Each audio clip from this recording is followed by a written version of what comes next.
let's do a cheers to the Sobeys and Safe Liquor Beer of the Week podcast. We ride again. I love you guys. Careful, that cake's hot.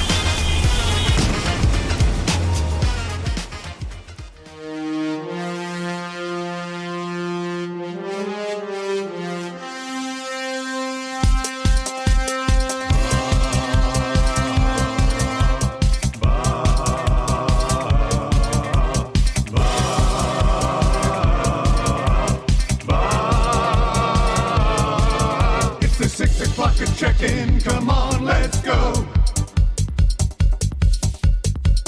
It's the AM Nasty Big Hello. It's not static, AM radio. It's the way out better. Nielson Show, let's go.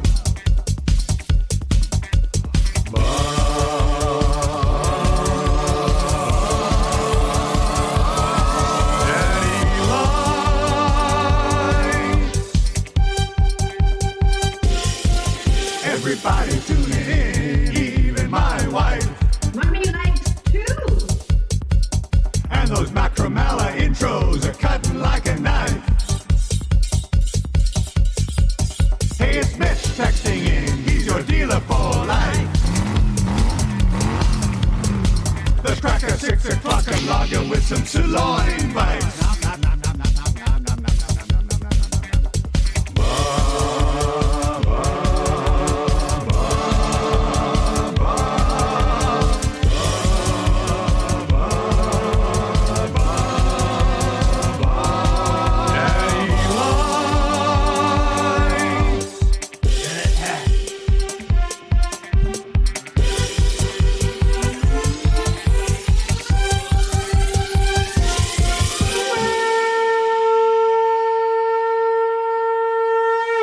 .03 on a Monday morning. What's going on, everybody? LT, how you doing, buddy? Happy Creed Tuesday Eve. Oh, 1 day away. We'll be getting taken higher down at Rogers Place. You do usually do the Christmas night before Christmas thing. You should do one for night before Creed. I mean, I'm pretty excited about it. Put it into the AI. Yeah, you'll see. 'Twas the night before Creedmas, and all through the house. Betty, can you turn my headphones up a little bit, buddy? All right, let's see. Oh, yeah, that's nice. That sounds really nice. No, it's that good. sounds really good. Smooth. I don't know. Like, I haven't been following the Creed tour, but I think they might have been in Vancouver on Saturday when I was there. That would. I mean, that would make either sense, east right? or west. Hey, not coming from from Montana. I was leaving BC Place, walking back up to the hotel, and I saw a guy walking down towards the hockey rink with a Creed T-shirt on. Yeah, could have been a major coincidence, but I felt like they were there. That's why the streets were so. You're like, why is it so wild? So I don't know. Well, I mean, it would make sense that they were there on Saturday. It absolutely would. If they're here. So Creed, Big Wreck, and Mammoth. That was the rest of the bill I was waiting for here. It's kind of a it's sold out. So Edmonton sold out, Calgary sold out, Vancouver sold out, and Vancouver was the one on the and it was on Saturday, 16th? Okay, yeah, they were sold out. There's only a few, like it's showing what's sold out. So Vancouver, Edmonton, Calgary are sold out, obviously. Is it? It's not the full barn, is it? It's got to be just maybe half. Is it like a half? Is it a half thing? They go to Mount Pleasant, Michigan, not sold out. Cincinnati, not sold out. Providence, Rhode Island, not. Manchester, New York, sold out. They sold out State Line, Nevada. They sold out New Orleans, Charleston, Columbus, Wantagh. What a run. Yeah. Some of them, like a lot of them aren't sold out, but some of them are. You can really tell where they pop. Like Rogers Place is sold out? Again, define sell it, I guess, with what they had available. I'm curious. Like what? Half bowl. Nah, it's going to be good though, isn't it? Oh, well, hey. Tomorrow night in person. Are you kidding me?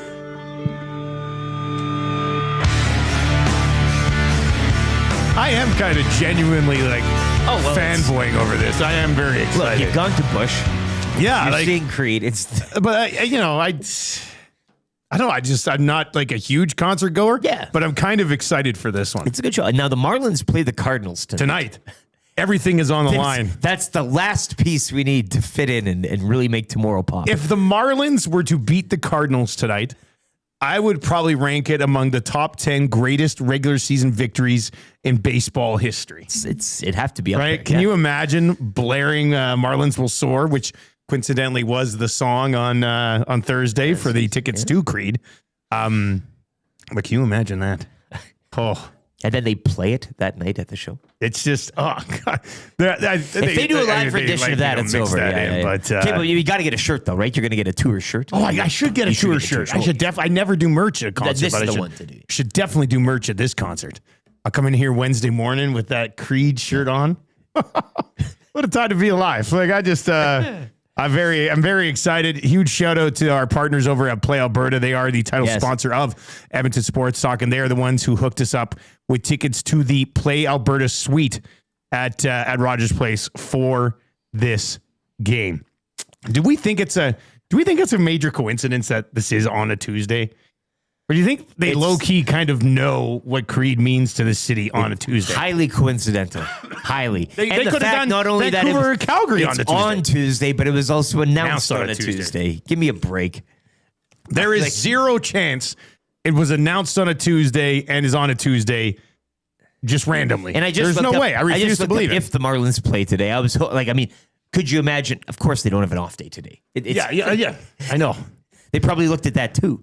They probably did. We need to play. Yeah, and it's got to be against lesser opposition in the Cardinals, where they can have a. What's the Cardinals' record this year? Is this a winnable game? Marlins are 59-65. The Cardinals are 61-64. It's winnable. You know what? Let me make a note here. Totally winnable. We're gonna come back around to that game for our Play Alberta early bird bet of the day. Cards have lost 5 in a row. Marlins have won 1 in a row. They're 3 and 7 and 10. They're on But I mean, fire right now. they're- Yeah. Okay, well that's a positive then. I very much look forward to that. You can text us anytime. That'll get you into the old Paris Jewelers inbox. Be a stud, not a dud, at Paris Jewelers. Huge selection of the old engagement rings. Hello. Flexible payment options as in, do not pay for 1 year. You can shop in stores, Edmonton, West Edmonton Mall, Kingsway, Londonderry, Sherwood Park Mall, St. Albert Center, and of course online, parisjewelers.com. They are Canadian and they are family owned. We're coming at you from the Popeyes Louisiana Kitchen Studio where the chicken dippers are now available with the brand new Popeyes signature dipping sauce. Just going back to PJ's, if you are thinking of popping the question tomorrow night, probably would be the getting down on a knee in the Creed pit. Did I ever tell you about? So I think I've told you about my proposal to Tammy. I panicked.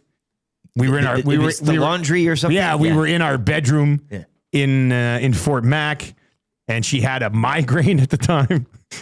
And I just was just like, I said, I don't know, she got up to leave, and I was like, I never want you to leave. And I got down on one knee, and then I was shaking so much, I dropped the ring into a pile of laundry.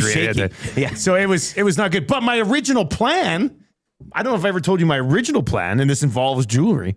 This was in Fort Mac, and we both really liked the country band Emerson Drive. Yeah. Like we really loved Emerson Drive. Some of our favorite songs are Emerson Drive. And Emerson Drive was coming to town. They were coming to Fort Mac. They're playing at an opportunity here. I can't remember what that one bar was right by the mall, but they were playing at that. And I had a meet and greet because I was through the radio station. So I was just like, oh my God. So that like the morning of the concert, I was like, I think I'm going to ask Tam to marry me tonight on the dance floor at Emerson Drive when they're playing like our song. And I was like, this is going to be great. So I roll into the jewelry store that day. I'm like, I need an engagement ring. And the one that I wanted, they're like, it's going to take 2 weeks to get here. I was like, but I want to ask her to marry me tonight. They're like, well, you could get a different ring and then bring that one back. I said, I don't want to give her a temporary holder. A substitute, a rubber ring. Yeah. So then instead, yada, yada, yada. We went to the concert, had a great time. Would have been great to propose to her there. And then instead, I dropped the ring in a pile of laundry 2 weeks later. So kind of, but anyway, the lesson here, kids, is don't procrastinate. Yeah. Because I don't know, plan better. Because I was just like, I'll go buy a ring and get married tonight. It does birth a great story here now, though. Yeah, I mean, I would have liked to have asked her to marry me at Emerson you look Drive. back here, Yeah, it would have been much more memorable for her. Sure. She's got all these friends who are like, I got asked to marry him under a waterfall. I'm It like, was baked into a cookie. yeah. And she's like, doesn't have to pull his out of a pile of laundry. It's Shaking just- more than usual. Yeah. Will you marry me? And then I told her, like I said, I really wanted to do this at Emerson Drive. And she's like, that would have been really nice. Well, look, she stayed with me. You had the idea. Yeah, we've been married for 15 years now. But it's a good lesson. As you say, don't. Yeah, Wait. no, like don't decide one morning you're going to get married or get engaged that A little night. forethought. Yeah. You got to plan it a little bit better than I did. So, yeah. But whatever. Love is love. That's what we'll say. I almost wore the same shirt as you today. Yeah, Yeah, I was going to wear that shirt, and then I have a meeting at 1:30 today, so I put on a collared golf shirt. Well, that's golf shirt. Yeah. Just don't miss. Yeah. The golf shirts are pretty steady, right? Too sweet. How was your? Well, that was Hernan pulling a Kevin Nash at the marathon. Yeah, because he was banged up on Friday Oh, morning. you should have saw it. No. He comes in and goes, boys. And I mean, look, I guess I'm sad because we're not going to hear any more marathon talk around the office because that was a hit. Yeah. I mean, you'd walk into a room, you didn't even ask, and people would be like, hey, marathon, you want to know some times? Yeah. And I'm like, wow, this is so Well, interesting. you weren't still. Were you here that day when? Were you still here that morning? I think it was like Thursday morning. I was just like, Hernan, you're becoming running guy. He was like, Oh, yeah. I was like, I did this, I did Yeah, this, yeah, I did- yeah. and then Reed came over, tore a strip off me. Reed was like, oh, they want to talk about their activities. That's why he sent that big text to the group chat yesterday. I've never been so disinterested in a topic before, but yet had it shoved down my throat as much unsolicited. I wish them all well. Congrats to all the boys, though. I mean, they did Sure. it. Right? Yeah. Look, I just, you come in here and be like, hey, do you want to know the guy that finished 234th? Do you want to know what his time was? No, I really don't care. Good luck in the race. But so yeah, Hernan comes in Friday and he's like, he's never I showed saw Trev was like rubbing his legs. he's like, boys. He should have had a beer to loosen up. Hernan, well, he didn't. I know. He was tight, not only in the Achilles, but just mentally too. What a week to do afternoons for me. What a week. I caught it all. A double dose. Benny. That's right. I did. It was Trevor's awesome. on vacation this week. Benny, everybody. Yeah. So you must have heard a lot about the. Every day I'm like, Yeah. what are they going to talk about today about the marathon? So Like, interesting. Like, Yeah. Everything from like Reed was giving motivational speeches on the air to like Yeah. Hernan just nervous. Jay's like I don't want to do it, but I'm gonna do it. I heard Jay on He Friday. He seemed Yeah. very rattled by the whole thing. Yeah, but and then on the Reed Wilkins show, we had the 80-year-old runner. Yeah. doing his 137th marathon on Sunday. So. I wonder if his other 80-year-old buddies are like enough already. like us here. brags to Shut up. Yeah, Like- yeah. That's. Well, I'm sure they won't talk about it today. Well, would you like to They got talk a about recap. some fantasy? I am going to talk about geez. fantasy. Yeah. Well, you sit over there before the show with them in like the prep room too. It's the whole time too. I'm like, there's not like this is a show bit. Like they're playing like nope. No, yeah. They're talking times. They're I mean, talking that's a big thing though to run a half marathon. Oh, I mean, yeah. that's Oh, no, insane. yeah. It's No, I'm not insane. taking away from the Yeah. accomplishment. Yeah. It's just, Yeah. Hernan's giving up. Reed, do you think I get under 2 hours or like it's the same? I wonder what their times ran were. I this don't know what their last. time was. I ran this at this time last year and this and this. And it's like okay, I should probably do it. Jay, what do you think? And then Jay gives like it's same thing every day. It was hilarious. Hernan did look like he made it though across. Yeah. Without any assistance Yeah, from yeah, Dahmer. he like looked him fine. and Dom had the picture there. They looked I great. thought Dahmer would be kind of fireman's carrying him over the finish Yeah. line. No, you know what? Conch to all the people Yeah, who absolutely. took part in the Nice big run day, over the yeah. weekend. Yeah. Looked like great weather. Yeah. That's terrific.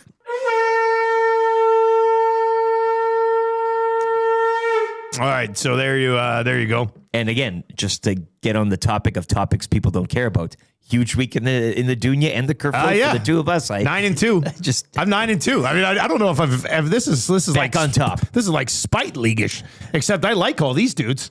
Like this is. I beat Keon Hatcher this week. Keon Hatcher had 38 points. Now the guy who had Keon Hatcher also started Bo, and Bo had like 2 points. It was an off week for Bo. So, Yeah.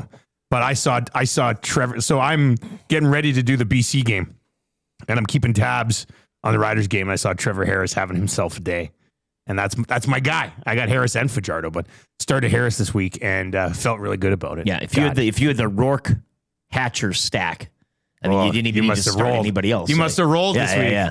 That's unfair. Butler remained healthy. Yeah, yeah. You Butler- were on the call. I mean, it was, mind you, Sean Thomas Erlington's out. Not that Yeah. I was going to start him anyway. no, but Greg Bell had a decent day, but I got a second rounder. That's what it was all about for me, that trade.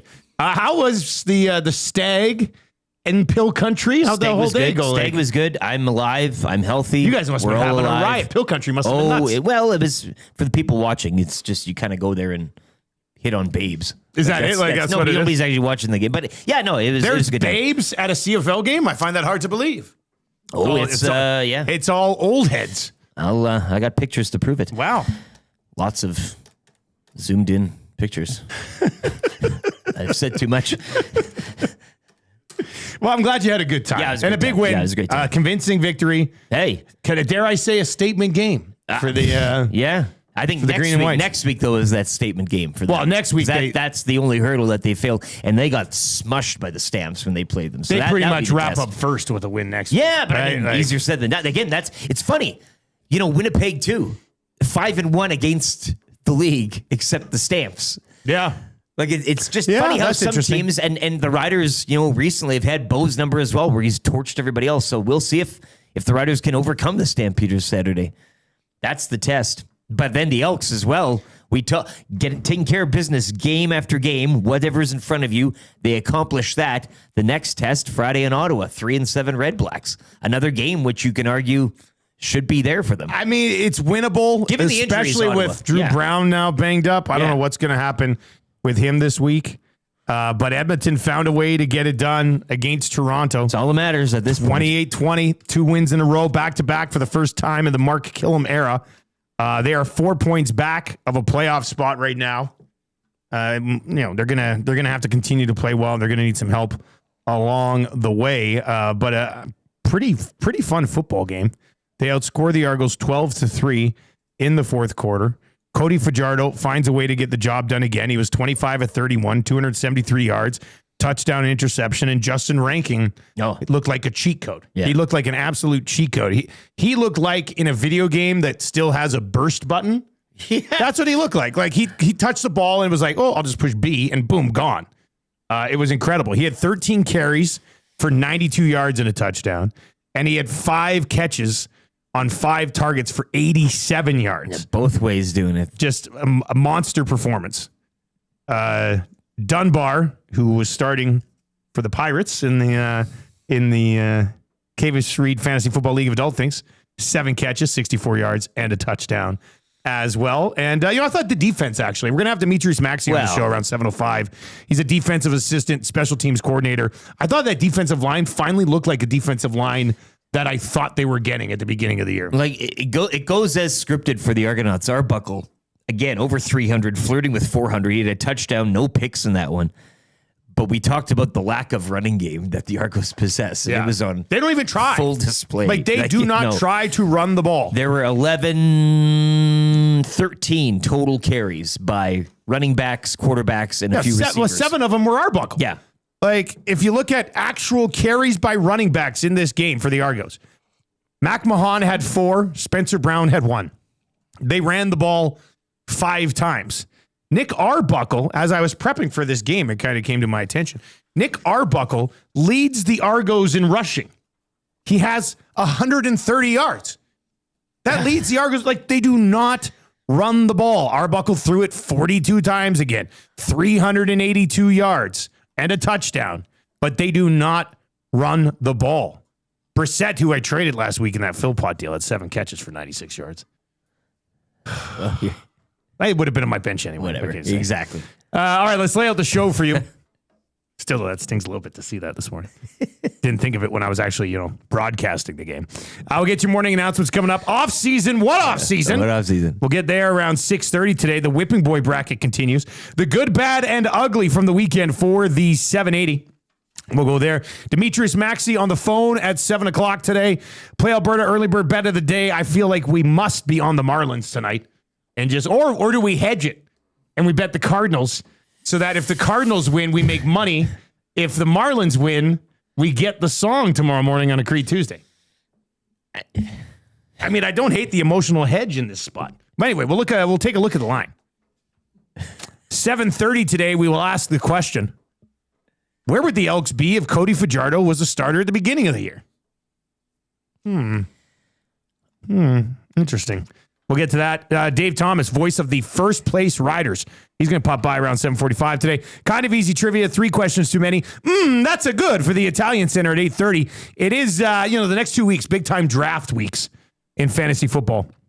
So we're going to get into that. I'm going to give you my top 12 quarterbacks, a sleeper, a bounce back, a breakout, and somebody you should probably try to avoid at their current draft position. So we'll get into that a little bit. Maybe a nerd as well. You can kind of, in terms of draft prep. Yeah. Hey, if you're a nerd at 8:30, you probably want to not listen to that segment because it's cool guys only. I guess, a fantasy football owner could get selected in the nerd draft. Like that would be technically. Fantasy football guy. Yeah, fantasy football 100%. guy. Yeah. A generic. Would we be classified as nerds? Well, I don't know. I mean, it's a loose term, yeah. Up to you. Benny, would you say that I'd be classified as a nerd? Well, say it's it, funny. Benny. It's funny you say that because Matt sent that email. If you want to be in the nerd draft, like you have to go through the process, and I think it's only me and Reed that are in like the pre-draft for thing. the draft. I love it. And I was thinking, I need a pick. If I get in, I need a pick that like shocks everyone, that like is funny. And I was thinking like of taking like Dusty or Reed. I was like take them in the Totally nerd draft. understandable. I Like, mean, I was Reed's like first round. That's what I'm saying. Reed Like, is definitely, I love him. Don't get me Yeah. wrong. He's been incredible for us, and he's an awesome dude. But Reed has a first round grade in the nerd Yeah. draft. Oh, He would 100%. admit it too. Like, yeah. 100%. And I was like, that's a winning pick right there. It might be the only way to beat him in the draft is to select him on your Taking roster. Reed in a head to head that Yeah, nobody yeah, knows about. yeah, Yeah, that would be. Yeah, I should have done that. That would be pretty good, actually. Well, the 6 o'clockers, they know my pick if I get in. You can text us anytime, 780-218-9999. 780-218-9999. Scalding Gordas in this morning to the Paris Jewelers inbox. Dave Jameson tweeting about Renee made me think of Renee's sighting to open the show. It was all but guaranteed today. Did you see Jameson thing? He goes, he wants me to say Patrice Renee's name on the Lions like it's Renee. Special teams tackle by Patrice Renee. You could pull that out. Those who know would know. Probably get me in a little bit of trouble. You could just say you had like a throat, like I had to clear my throat. Sorry, I had a Renee. I don't know why I said Renee every time that he did something. You get that once. You do that I once. could do that one. You know, speaking of low key, Renee mentioned one time. Tackle made by Renee. Yeah. Sorry about that, everybody. Yeah, people would get it. All right, that's kind of funny. All right, keep your text messages coming in. We'll get to that. Let's dive into your morning announcements today.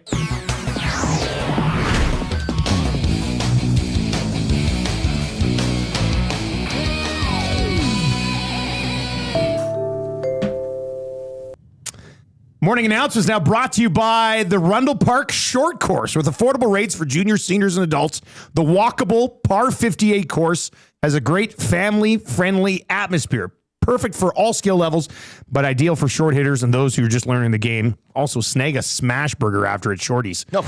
Check them out on Instagram at Rundle Park SC. If you have kids who you're trying to get into golf, man, I'm telling you, Rundle Park Short Course would be perfect. That's where Zach should be playing. Zach, no disrespect to Zach. No. Who's back tomorrow, I believe. But Zach should be playing at the Rundle Park Short Course. It's not going to be overwhelming for you. It's going to be an easy way for you to get. Maybe he breaks 100. I'm probably going to think he still does it.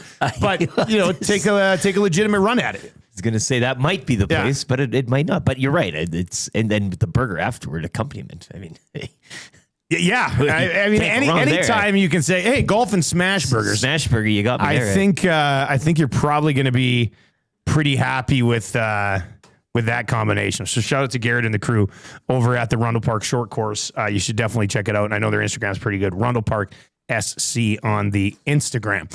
All right, so let's dive into a little bit of a weekend recap in the Canadian Football League. I do see where is it here? Yeah, Dawson over in the chat says, "What did you make of the 2 calls against the Elks? Dunbar face mask and the pass interference that got overturned after the challenge." I didn't think it was a face mask. We saw like 8 different looks at it, and this is one of the things that has frustrated me a bit. And I've gone back and forth on emails with like the director of officiating in the Canadian Football League, looking for clarification on this, and that is when the replay center steps in on things.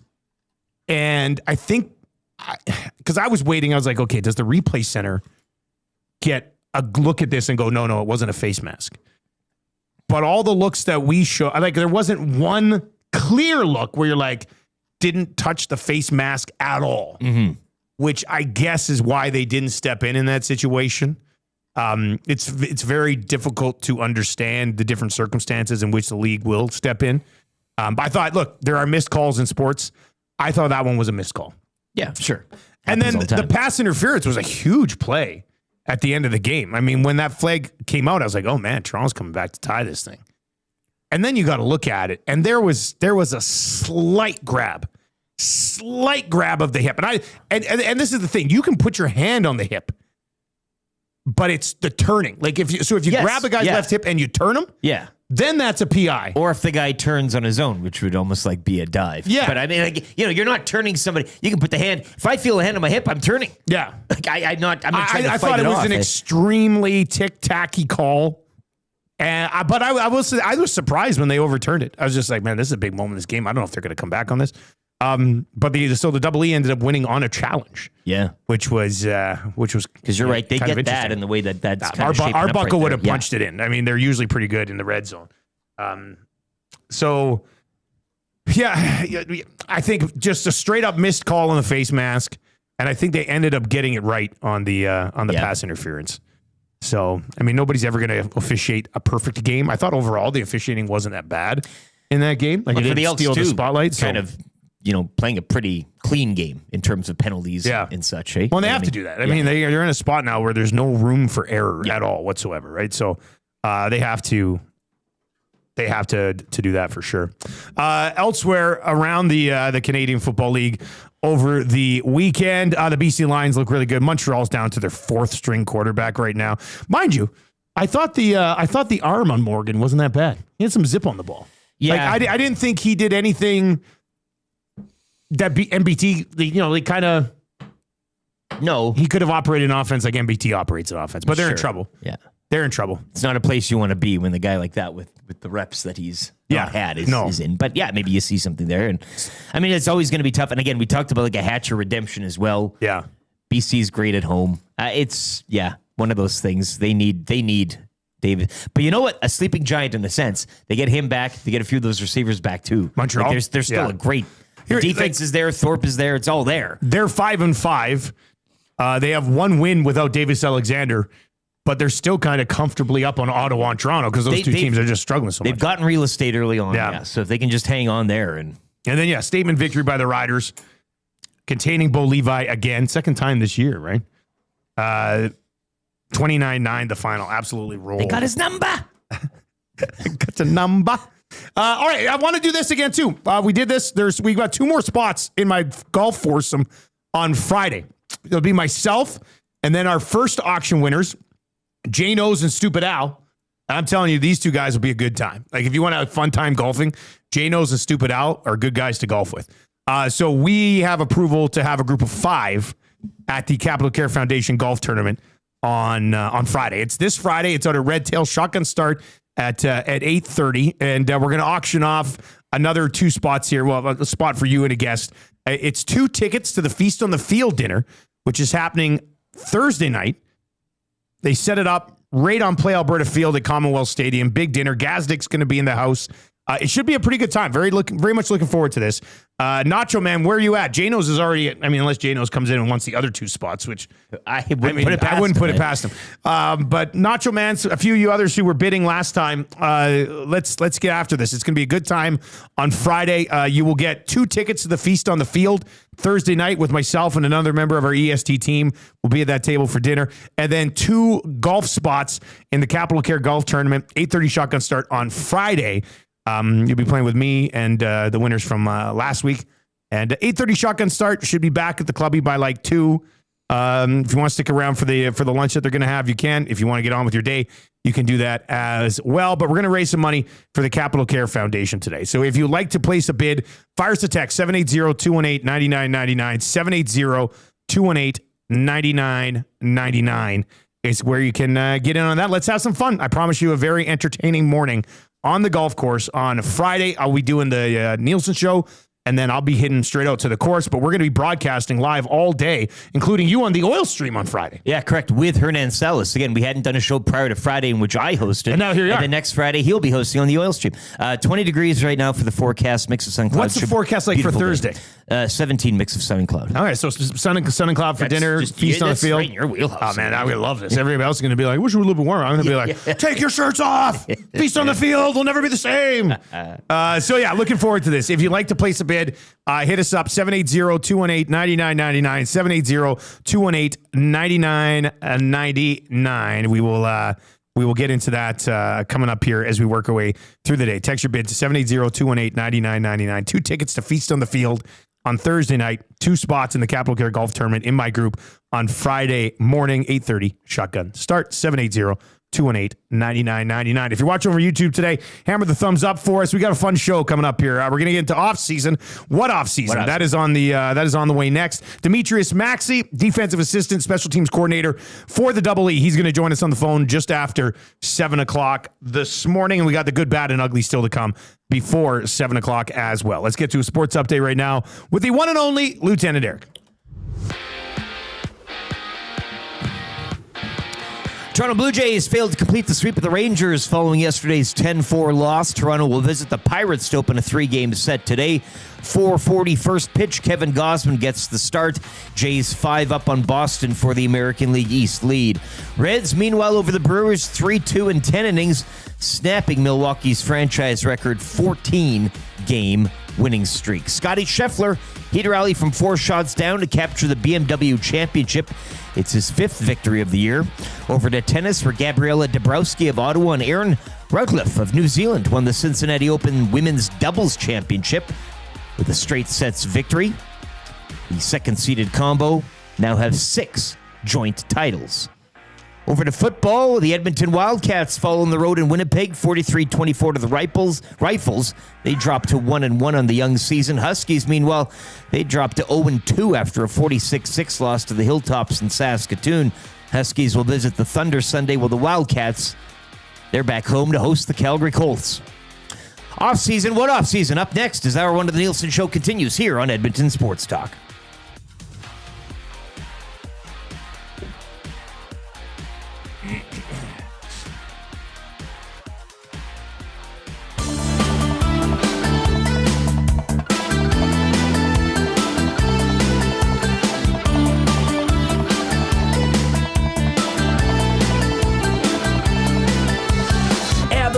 Taylor Hall, he came in and moved them all. 1-for-1, the deal's done. Bobby Mack let us know. Ryan Stromey lost it twice. Drake from Manning was not nice. 2 good picks, they went for Griff. Pete just had to go.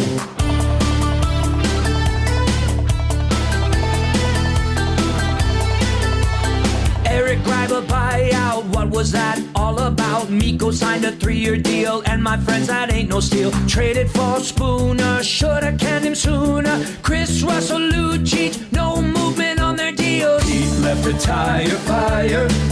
Bobby Nix is searching for the perfect person.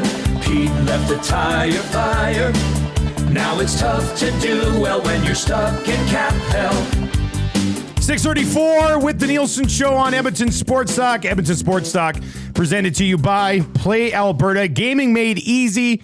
Anytime, anywhere with Play Alberta. You've got a full casino experience right at your fingertips. Play from your phone, your tablet, your computer, whatever works for you. Download the Play Alberta app today. Play smart, play local, and remember to use your game sense.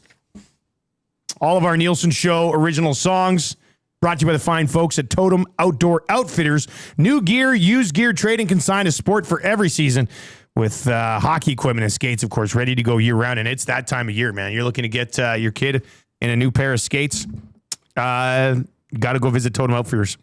Family store that takes pride in finding the right fit for you. Visit them at 7430 99th Street, or, of course, check them out online, www.totemoutfitters.ca. I love this. Chris over on YouTube says, man, I have a friend that's learning how to play golf. I seriously had never heard of the Rundle Park golf course. This is perfect. There you go. I mean, this is why you Send it on advertise. over. Yeah.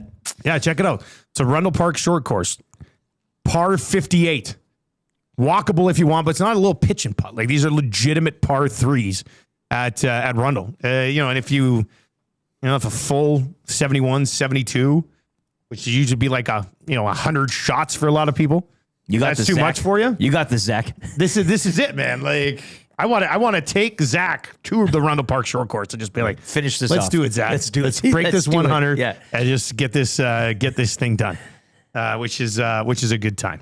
All right, 780-218-9999. We have the auction today for the Capital Care Golf Foundation. Atif's bidding $150. I don't even know if he can golf. That's But this is wild. He's in $150 right now. We'll take it. So send your bid to 780-218-9999. 2 tickets to Feast on the Field Thursday night, and then 2 golf spots with me in my group on the Friday at the Capital Care Golf Tournament. Should be a good time.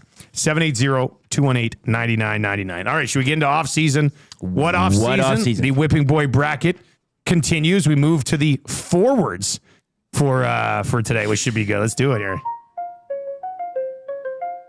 You don't need a reason to keep people pleasing, treason, reason, keys and sneezing. It's off season, what off season? It's off season, what off season? It's off season, what off season? It's off season, what off season? It's off season, what off season? It's off season, what off season? It's off season, what off season? It's off season, what off season? Yes, off-season. What off-season? Brought to you by GCL Diesel, providers of the best diesel engine components around, from turbochargers to injectors, fuel pumps, and sensors. They're the critical engine component experts, proud to serve Edmonton and Northern Alberta area for over 50 years. I'm going to have to throw this matchup up on Twitter here. So far, the 4 players advancing in the Whipping Boy bracket: Darnell Nurse eliminated Justin Schultz last Monday. Bouchard snuck past Tom Pody. Yeah. A little bit of an upset, I thought. Stuart Skinner walked all over Jack Campbell. There's a theme here. Yeah, and then Mikko Koskinen eliminated Devin Dubnyk. So Nurse, Bouchard, Skinner, and Koskinen have advanced. It's going to be interesting to see where it goes from here. Benny, can you throw this up on the YouTube chat? Start a poll, and we will have Sean Horkoff today against Milan Lucic. So it's Lucic versus Horkoff today. There's no way Horkoff doesn't beat Luch, right? Like, yeah, probably. So you can chime in on this. Parachuters inbox 780-218-9999. 780-218-9999. Who would you say was the more criticized Edmonton Oiler? Unfairly, fairly, however you want to break it down and view this in your opinion.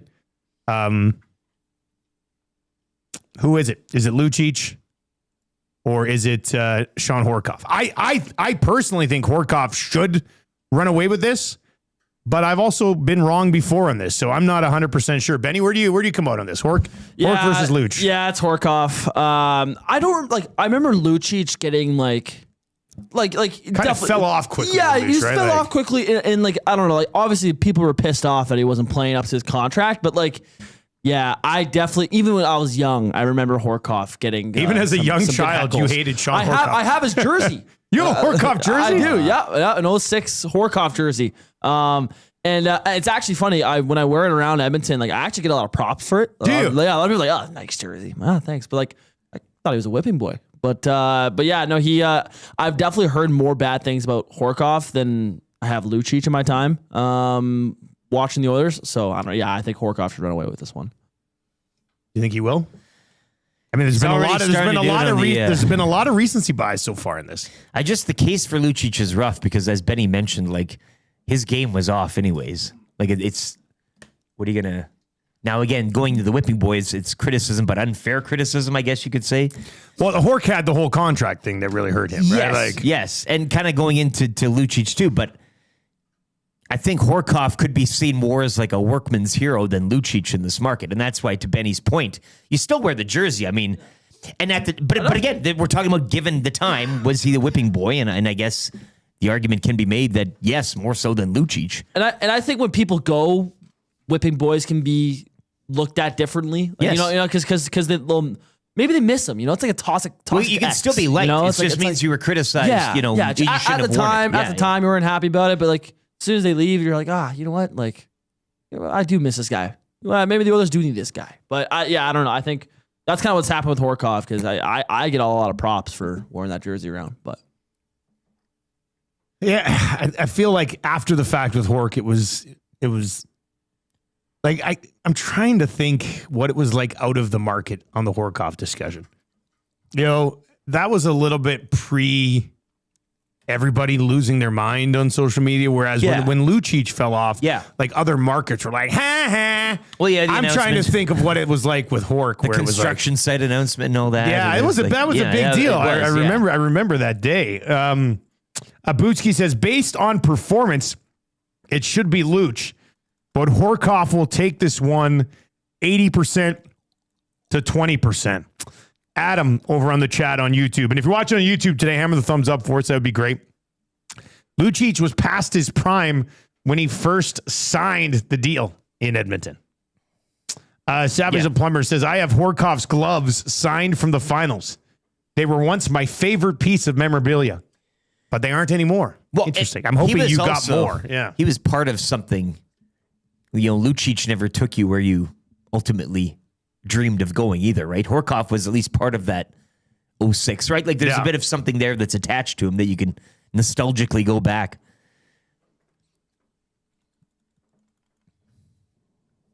This text is into the Paris Jewelers inbox. Guys, I think everyone knew the Lucic deal wouldn't age well. It went bad a year and a half quicker than we thought, but we still knew. Bob Loblaw in Lloyd. Hotoff, which is an autocorrect, I think. Horkoff was a good player. The contract is what Hotoff. People hated. Over on the YouTube chat, what's going on with it? Okay, so we'll have to go. Back. Whoa. Welcome back. Okay. All right, we're back. The internet cut out for just a brief second. First time in the new building. But then it came right back. Which is kind of nice. It happened on the golf show last Sunday. Did it 2 Sundays ago? Yeah. Just for that same amount of time? Yeah, for like 10 seconds. Just a little hiccup. Yeah. That's kind of interesting. Well, you know what? It's nice though that it came back like that. Yeah. At the old place, it would have been down for 15, 20 minutes. Oh, yeah. So we can deal with the odd hiccup. With that being said, I was still really go after Wannick when he comes in today. Sure. Did you do something here? Where's the backup plan? Smith TM says, Horkoff scored an important goal in 06. Luch did nothing. Yeah. And then played for Calgary for free. Well, Hork it's early on the Twitter vote, but Horkoff's got 70% of the vote. He's got 85% of the vote. Russian. You know, on YouTube. So we were, we've been talking about it as we sort of laid this thing out. And we were wondering who is the favorite to win this entire thing. And is the answer to that Sean Horkoff? Like, I think Horkoff. Well, it'd be tough with the recency bias on the Skinners and the Nurses and stuff. Yeah. But I think Horkoff is more of a true definition of whipping boy. Yes. Right? Yes. Contract. He was still a very serviceable player. People are seeing this tournament as just players they hate. Yeah. You know? But yeah, when it comes down to it and boils down to the definition of that, he might be the one that takes cake. Well, does that mean he wins it with as you said, the recency bias? I don't know. Miranda down in YYC texts in this morning says, morning, guys. Horkoff should win this easily. Lucic was more of people being mad at management until the leadership quote from Lucic. But he wasn't really a whipping boy like Hork was. It's from Miranda down in YYC. Big Slam Nasty is in and says, but Horkoff wins faceoffs unless you're Mick Magoo. Magoo getting Magoo just catching strays here today. All right, 780-218-9999 is where you can chime in. And make sure you vote. You can vote over on YouTube where Horkoff is just absolutely crushing it. And you can go vote on Twitter. This thing might get to the point where you have to throw in like he's dead already. Throw the damn towel. Should a 12-hour pool. Probably what should end up happening here.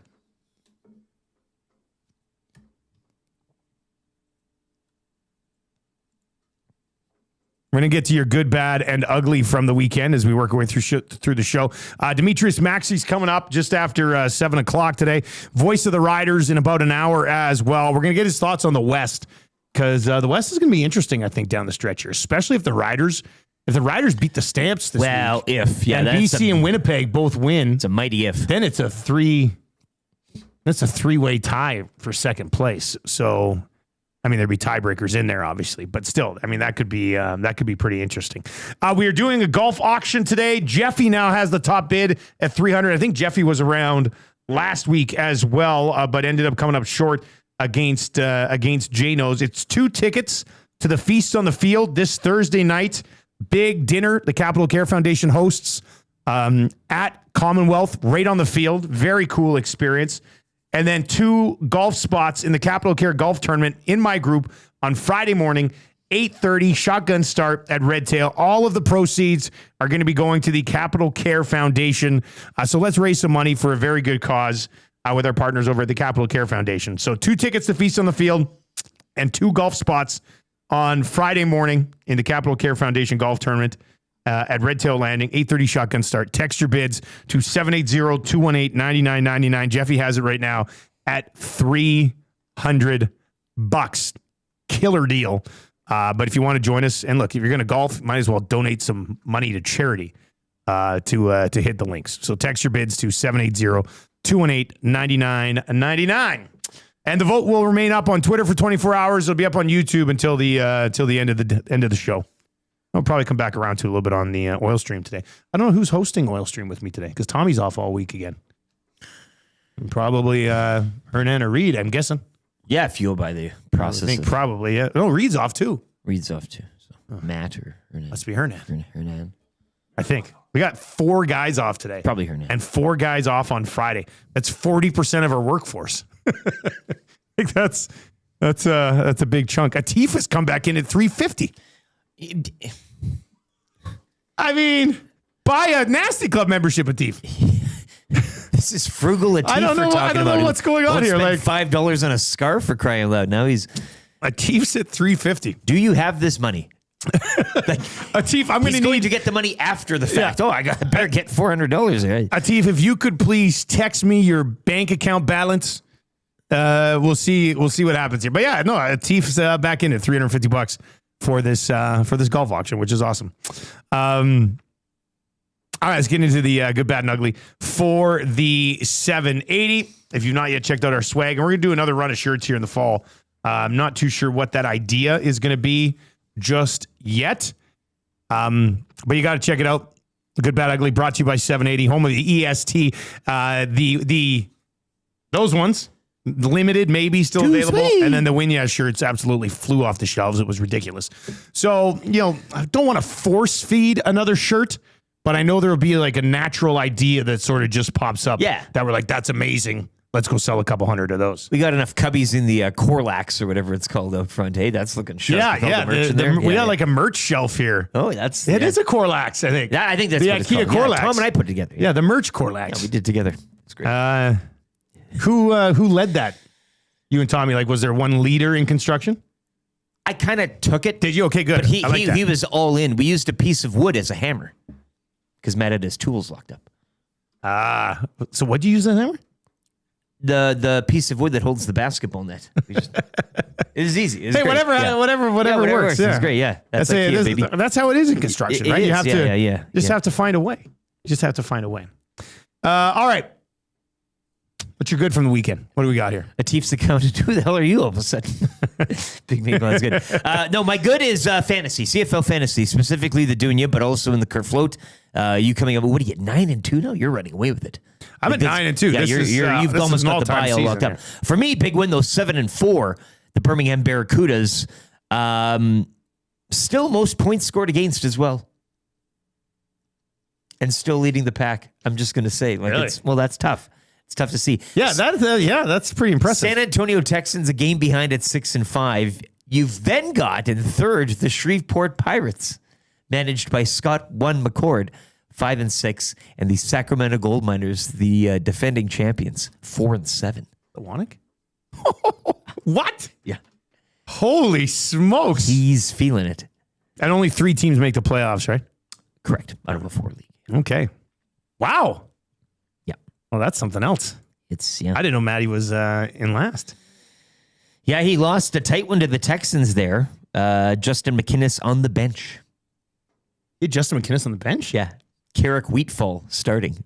All points, 7 points, yeah. What? Shouldn't carve him up too much here, but That's awful decision. He had Fajardo. Did he forget to set his lineup? Why would you start Carrick Wheatfall over Justin McInnes? That makes no sense to me. Wait a minute. Greg Bell was on the bench. He had 2 buys, Calgary and Paradise. I was reading week 10 there. That was his week 10, but he also lost. But he also lost this week. Jeez. So he had McInnes on the bench last week. Wheatfall starting. This week, though, he had Greg Bell on the bench, 10.7. Wait. He had McInnes on the bench last week? Last week. McInnes had like 180 yards last week. Ouch. We're going over how he's fallen to the bottom in the basement of the league. But no, he's overthinking it. He's overthinking Rankin. it. He started McInnes this week. He had Dunbar. He had Fajardo.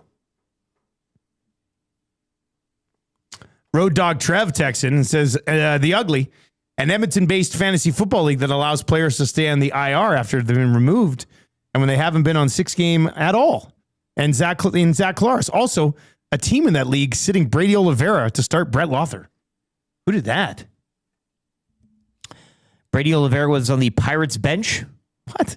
But it didn't matter, though, as they came away with the win. But they started Brett Lothar instead? Like the most inconsistent kicker in the entire league? Yeah, his best days might be. I'll say this. He might cost you a Grey Cup. I've been saying it. It's one thing to miss things in the regular season, but if your season's on the line come October time and you need a kick or the kick, I don't know if I'm... He's a really nice guy. Oh, no, great, but I think he's kind of... Oh, man. He needs something done there. He needs...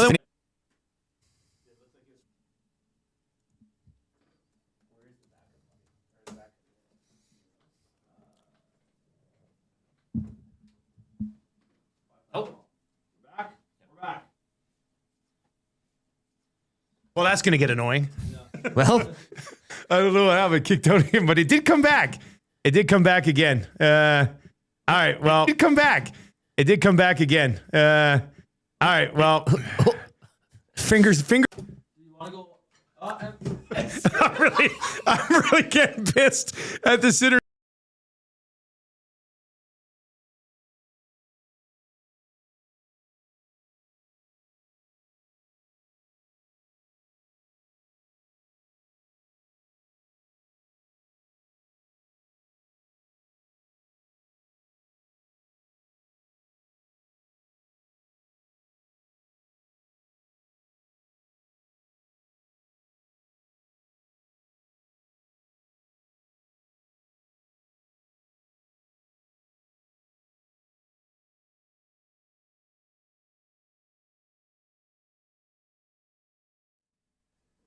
All right. Well, we'll see how that works. I guess my bad from the weekend would be the internet this morning. I don't know. It's been so good at the new place. Kind of felt like it jinxed it. Well. All right, Scotty. Scotty Scheffler was my good.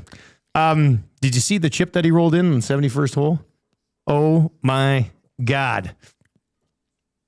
Oh, no. It might go again. We'll see. Well, let's keep plugging along. If not, we'll switch over. We'll go off my phone.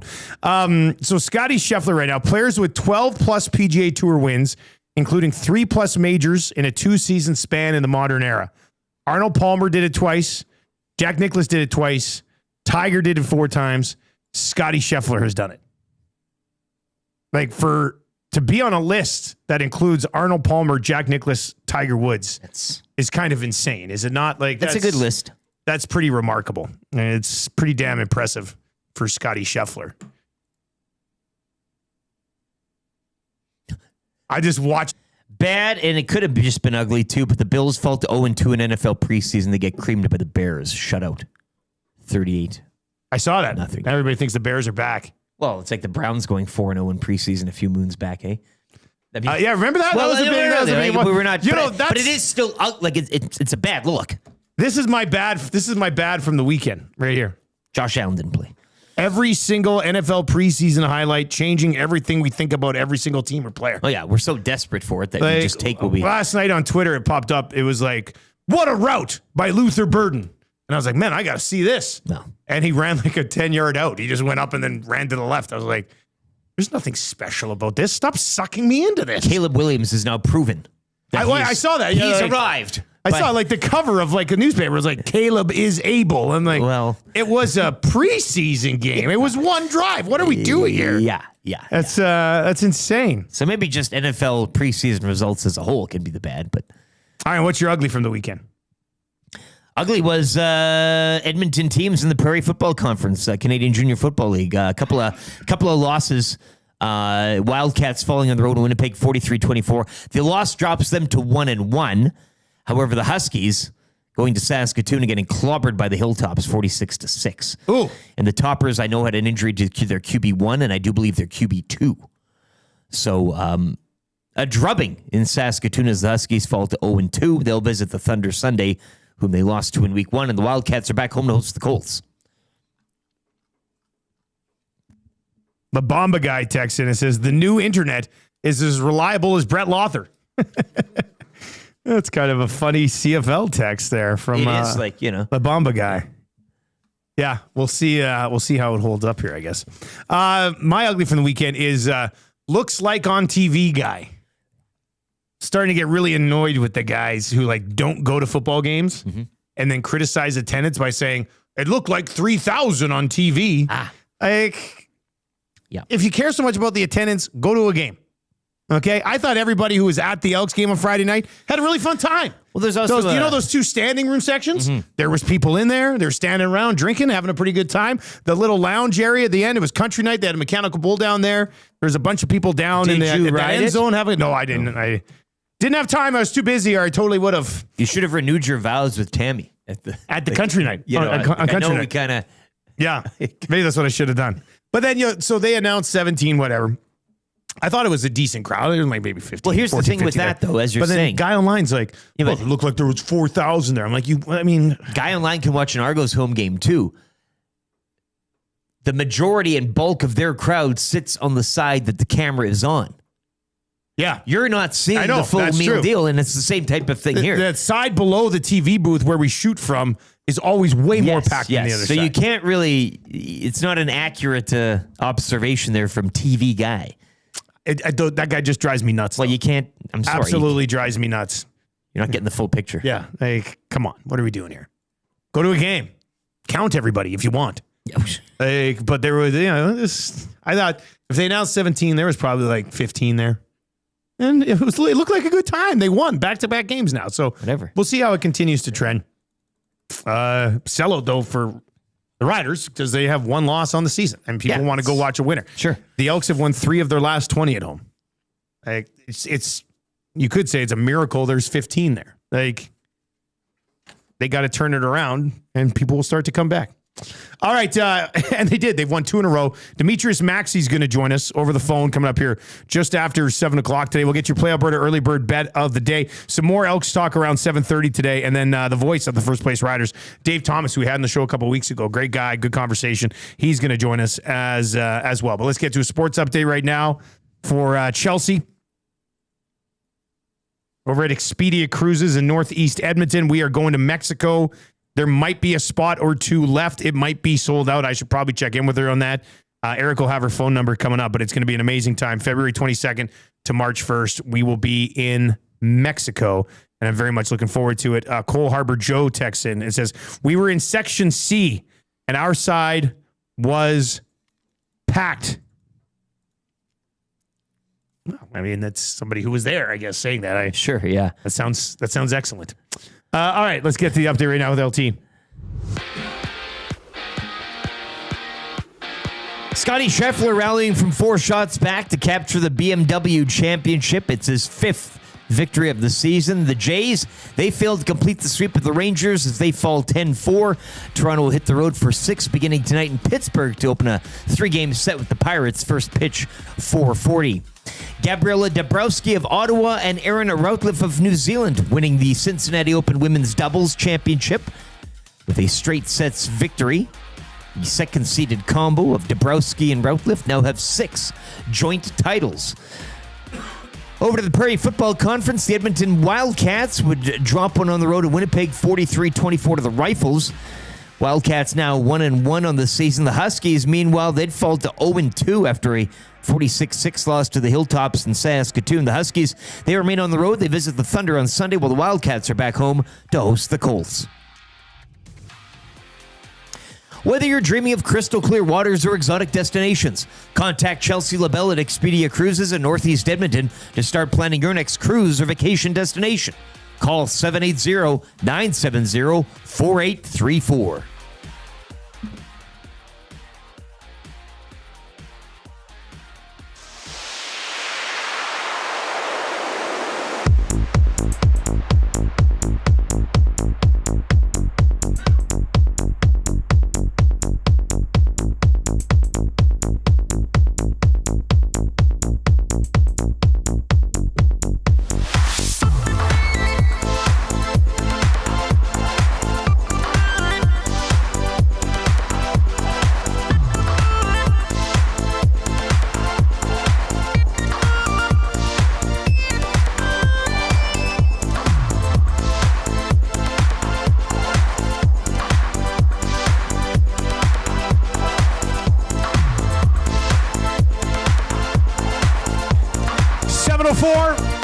It is the Nielson Show here on Edmonton Sports Talk, kicking off another full day of sports talk on TuneIn, on iHeart, at EdmontonSportsTalk.com, and, of course, over on YouTube. The Hangout coming up from 9 to 11, the Lock Shop from 11 until 12, the Oil Stream from 12 until 1, EST Afternoons from 1 until 3, and then the Reed Wilkins Show from 3 until 6. If you missed our Green and Gold post-game show, excellent job once again by Matt and Jay. They were here late at the office on Friday night, breaking down the second consecutive victory for the Double E.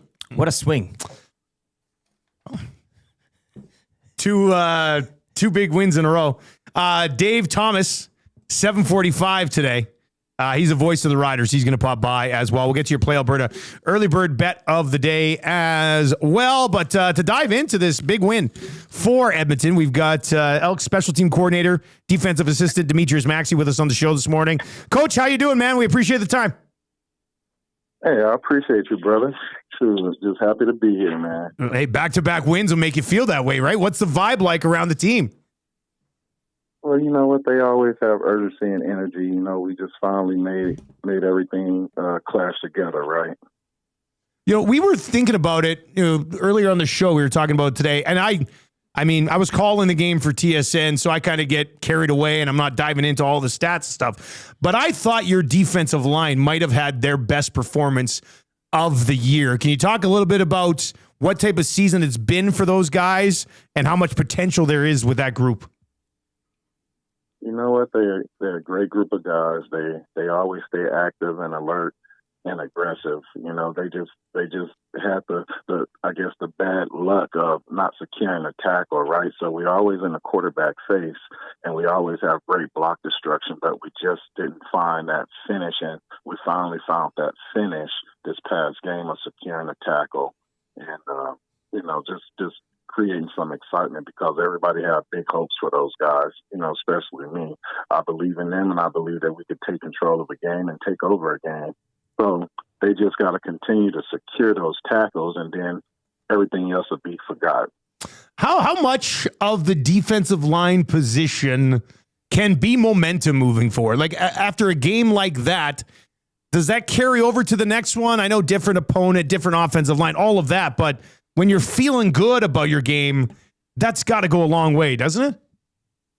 Oh, definitely, brother. But you know what? Everybody in the league know exactly what we have and what we can do.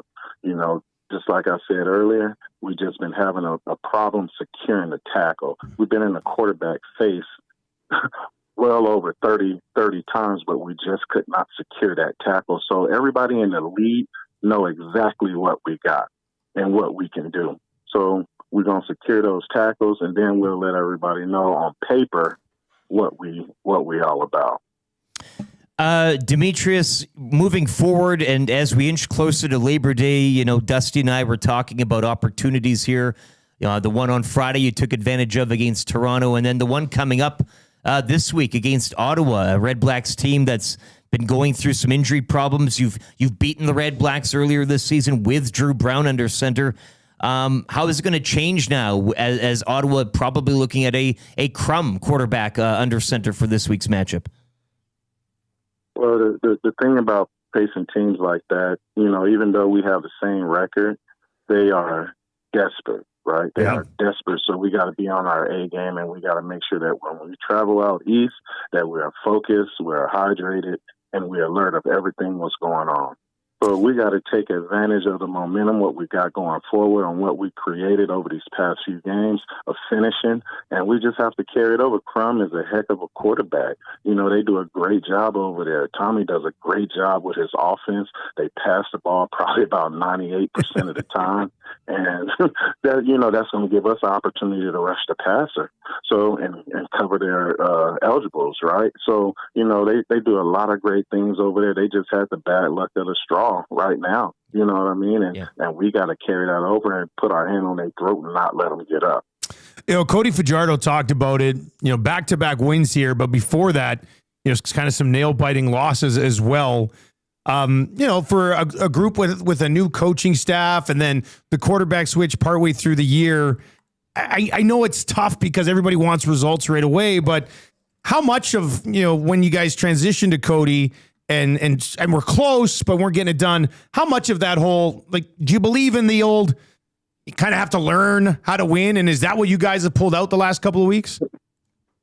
You know what? We got a bunch of ways. Shoot, we got 6 players on this team that won the Grey Cup last year. Yeah.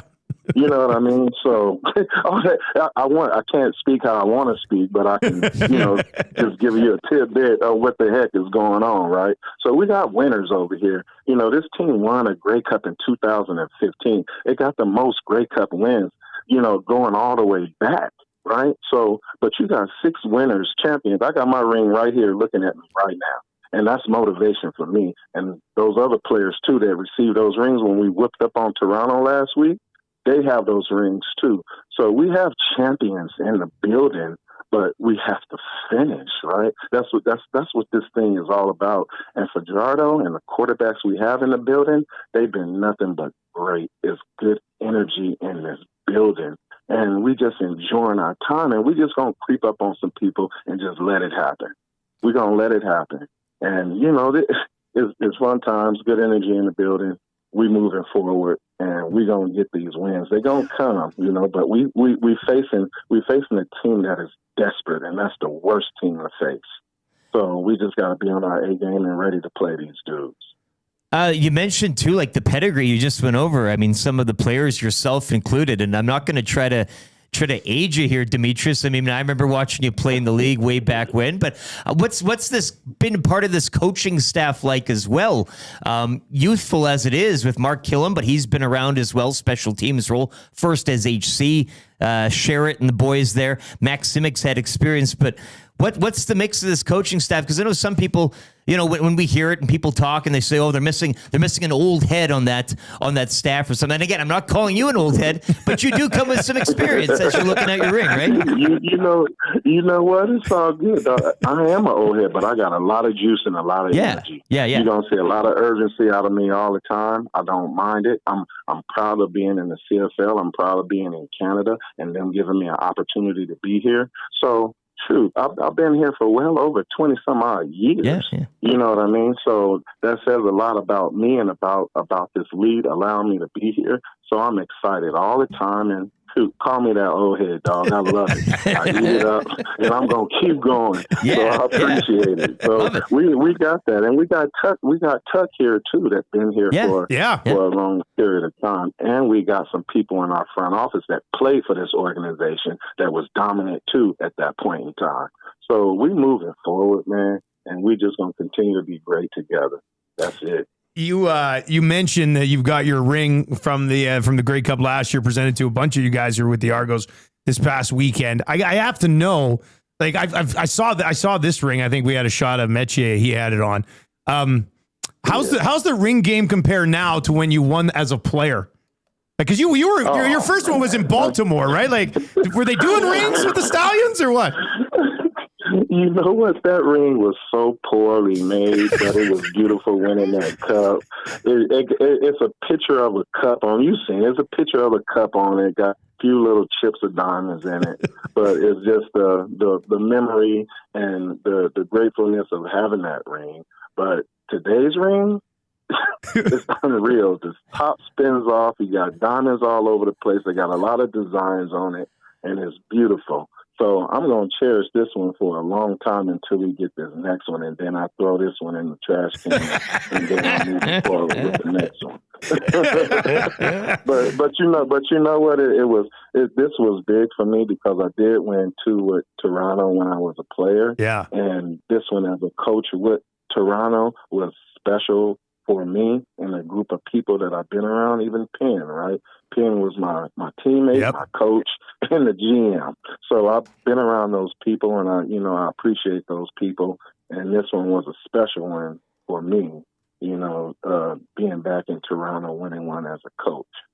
Let me, while we have you, I don't know if I've ever asked you this before, but did you know you wanted to get into coaching like partway through your career, or was it something that just sort of popped up as an opportunity after? No, I did. I had probably 2 coaches that I, really appreciated throughout my career of playing football, period, right? And I vowed to be the best coach I possibly could be. I learned good things and bad things on what not to do and move forward with that. So as a player, getting close to the end of my year, I was a coach. You know what I mean? So I was a coach. I was coaching probably my last 4 years of playing professional football. So, I wanted to get into it. My mindset was right for it. And, that's always been in my life is football. So, yeah, I knew I wanted to get in either coaching or scouting or something. I did both. So I understood players, and I understood definitely my position on what they needed. So, and the woes and all of the heartaches, what we go through. When you play in defensive line, everything happens quick, fast, in a hurry, and you got to be able to adapt and adjust to everything on the fly. So, I believe with that knowledge that I had, that I would be able to move forward and be a great coach and try and be a great coach. And hopefully these players would listen to me and buy into the nonsense that I'm saying. Speaking of nonsense, Coach, the CFL's experiment down south in '95, in which you were part of that Baltimore Stallions team. I just wanted some thoughts on that because Dustin and I here are in 2 separate season-long fantasy leagues in which all of our team names are taken after those teams, the Mad Dogs, the Barracudas, and so forth. Oh. But I just wanted your thoughts on what it was like to be part, because you were part of history. Like, that was the only Grey Cup winning team. The Stallions, they're top of the heap when we look at those franchises. What was it like playing in Baltimore, and do you have any weird stories? I mean, aside from winning the cup, which is the best one, do you have anything you'd care to share on air this morning? Well, you know what? It was Baltimore was amazing. They embraced us. They took to the game, and it's still people in Baltimore, the Baltimore Stallions. They still, attached and alert with what's going on up in Canada. And but just to get on the negative side about it, we had to walk across. I don't know if you've ever been to Baltimore, especially back then, but that was tough times. We found needles and stuff in the practice field. It was bad, but we made do of what we had, and we fixed it and made it right. But I think that was the most difficult time in Baltimore, finding a good practice field. But once we got to that stadium, it was ours. We owned it, and the people embraced it, and they loved it. So, when we won that cup, they went to the pier. It was well over 100,000 people at that pier waiting for us. And, just that's incredible. With us. And that was, that was a big, great moment in history. And you know what? If we didn't do that and brought those people there, and then people came out, those fans came out and embraced the CFL, I don't believe they would have brought that other team there after we left. Right? Yeah, it was a great trial run. That's a good point. Yeah. It was a great trial run. And, I'm going to say that story, and I'm proud of that story because we made history, and we helped bring that team back to Baltimore. So, and then they went on a great run, right? So, You know, it's just part of everything what the CFL and the Baltimore Stallions did to help boost the energy and juice what that city already had, and bring that team back that had a great season after we did. Demetrious, great stuff, man. We've probably kept you too long. I know you guys got some meetings this morning, obviously, so we'll let you go. But hey, congratulations on getting that ring. Congratulations on back-to-back wins, and best of luck this week. Thank you, brothers. I appreciate y'all anytime, okay? Appreciate it. There you go. That is Demetrious Maxie. He said anytime, so he's going to join us tomorrow at 7:45. Demetrious Old Head Maxie. As he wants That was a good chat. No, yeah. You know what? CFL Films, the Baltimore Stallions. He just did an episode. Like, that's it, right there. You could sit him down. But he's right, though. The one franchise that was successful, and at a time when Baltimore, was screaming out for pro football. I watched the first season of The Wire. I know what's up. When he mentioned you're like, I know the field he's talking about. Yeah. But no, I mean, and they'd go on. I mean, they were the only successful one. They relocate to Montreal. The success there that followed, the Dawn coaching. It was the positive story as aside from all the other franchises that kind of did what they did. Some other ones that didn't necessarily work. Yeah, but I mean, that's the stuff I want to hear all the time is guys going down with those experiments and the side stories and such. Minnie Cooper texts into the Paris Jewelers inbox this morning. Says, "Wait, did I just learn that Baltimore used to have a CFL team? I guess you did. CFL Films. I guess you did. There was a time in which the Canadian Football League expanded south of the border, and now let me ask you this: would you have an appetite? Yes. To drop 2 or 3 teams in just south of the Canadian border. Yes. Probably in the West. Yes. I think the idea was right. Anytime you try to invade SEC country with some football, right, that usually takes place prior to the NFL. College ball is what it is down there. So, when you're looking at the border, and I just want to get my geography right before I step in one here. But, I mean, you're looking at, and in terms of travel, I mean, I know the Dakotas, they love their college ball too. I think you could drop a lot of players from that type of style of ball do find their way up here. Yeah. I mean, it'd be easy for them to follow guys that then go pro in the CFL. Anything along the border, Western Canada, you could even maybe, but I don't know. The East is so easy to travel, but when I envision something like a 2.0, I'm looking at Washington or something, or along the Prairie Belt. Or if you're not going to be able to snag a 10th team in Canada, why not try to find 3 in the U.S. Don't need a lot. And have 12 teams? Yeah, don't need a lot. Right? Yeah. You find these markets that are good football markets. Yeah. Have a good college following. The NFL has ignored them for decades, and they'll never cozy up to them. So it's a chance for them to get something pro. I think that would be the play, as opposed to going to places where they, outdraw the NFL on college ball most weekends. Yeah. I don't know. I would have some time for that. Suits and I have discussed that in the past. It's just so verboten to bring it up now. Oh, well, you look what happened. Yeah, but it's you learn from your mistakes and you I'm not saying that's an automatic and you should 100% do it, but I think that's an interesting talking point. Absolutely. If you can find 3 strong markets south of the border and make it a 12-team league. Yeah. And then we were talking about, well, what do you do with the ratio? You have more Canadians down. And then what cross that bridge? Well, what Suits has suggested is that you have to have 6 starters from your state.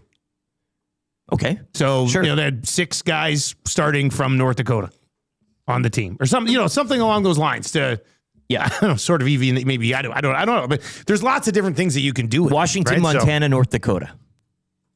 Find a market in each of those states and name the team, the Montana so-and-sos. Get the whole state behind it. Yes. The Montana Yellowstones rolling into Edmonton tonight to take on the Elks. What's the last name of their the Duttons. The Duttons. Just call them the Duttons. The Duttons. The Montana Duttons. I don't know. I think that would be Big Maple says the Billings Bobcats. Georgia Satellite says CFL expands to 12 teams. Kerr Float expands to 8. 100%. You give us three more rosters to work with. Expansion, we would definitely do that. We're gonna get to your Play Alberta early bird bet of the day in a second. Cam texts and it says North Dakota State has a huge football program. You could easily get a team there somewhere. Yeah. And a lot of their players, again, kind of graduate to CFL ball a lot of times. Hot Take Kev is in and says, I was at the Grey Cup in 95, row 3 behind the Baltimore bench. It was so bloody cold that day. I'll never forget it. I'm with LT. I looked to some northern U.S. cities for expansion. Right? Just south of the border. The travel would be okay. Travel would be fine. Yeah. Closer for Winnipeg to go North Dakota and come out to BC. Like it's hell, we could take an EST bus to like. I'm not getting too ahead here, but fight fist. Yeah. That would be pretty good. Fire up the old PJ. Ask Jasmine if she's not using it. Hey, we are auctioning off a chance to golf with me on Friday. Also, join me for dinner at Feast on the Field. Play Alberta Field at Commonwealth Stadium. This is going to be happening Thursday night. It's 2 tickets to Feast on the Field. And then 2 golf spots in my group at the Capital Care Golf Tournament Friday at Red Tail. Should be an outstanding time. 8:30 shotgun start. The top bid, Jeffy has come back in at $400 ahead of a Teef who came back in at $350. So the top bid right now, and this is for 2 spots for the dinner, which is going to be a very cool, unique experience. The Feast on the Field, and then the 2 golf spots on a Friday morning.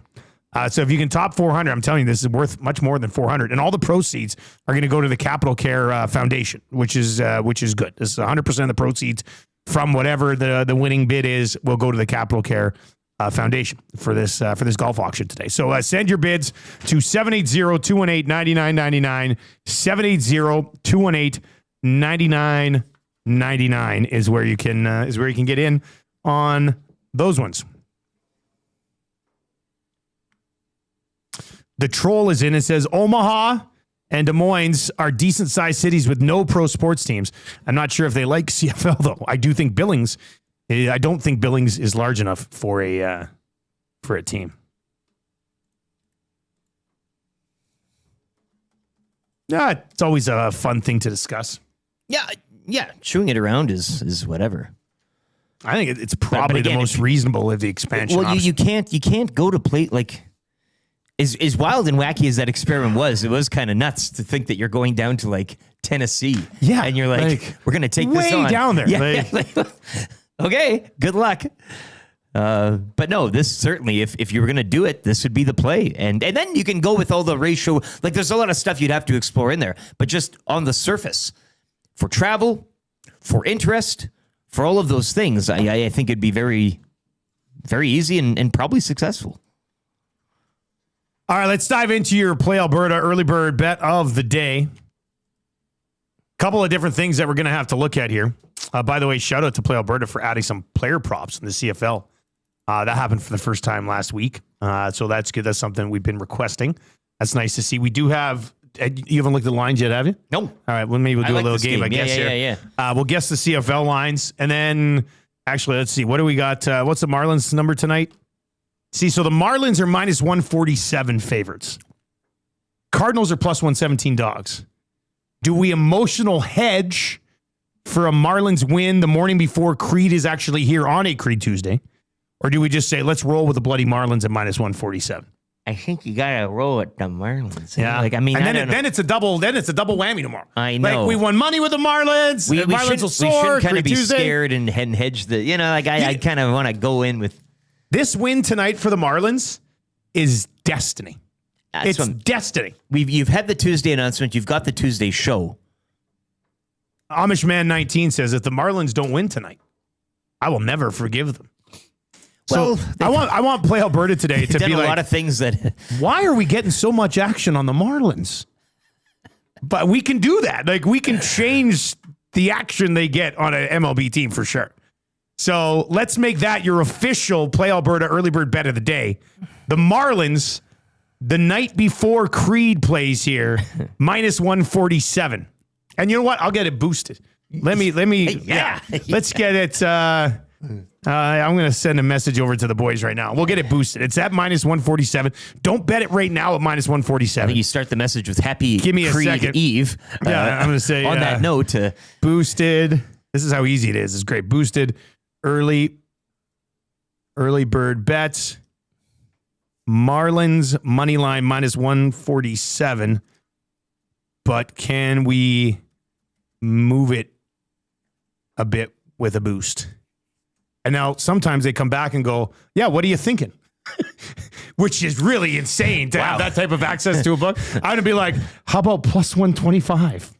But no, we'll hopefully be able to move it a little bit. All right, early CFL lines. Maybe if there's any CFL lines that we think are going to move a ton here, maybe we put together a little something on this front too. All right, Bombers on the road in Montreal. What do you think the line is?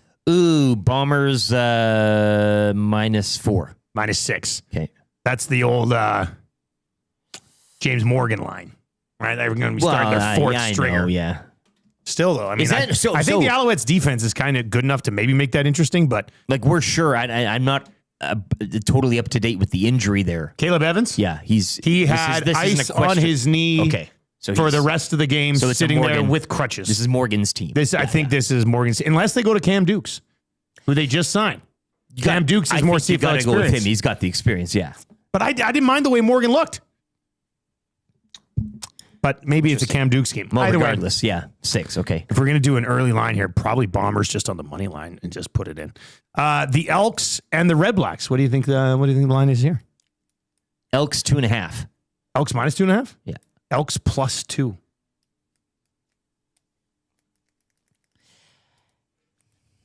To me, that's Drew Brown's healthy and playing line. There's no way the Red Blacks should be favored by 2 at home. No. And they have lots more injuries than that too. I mean, they're a walking wounded.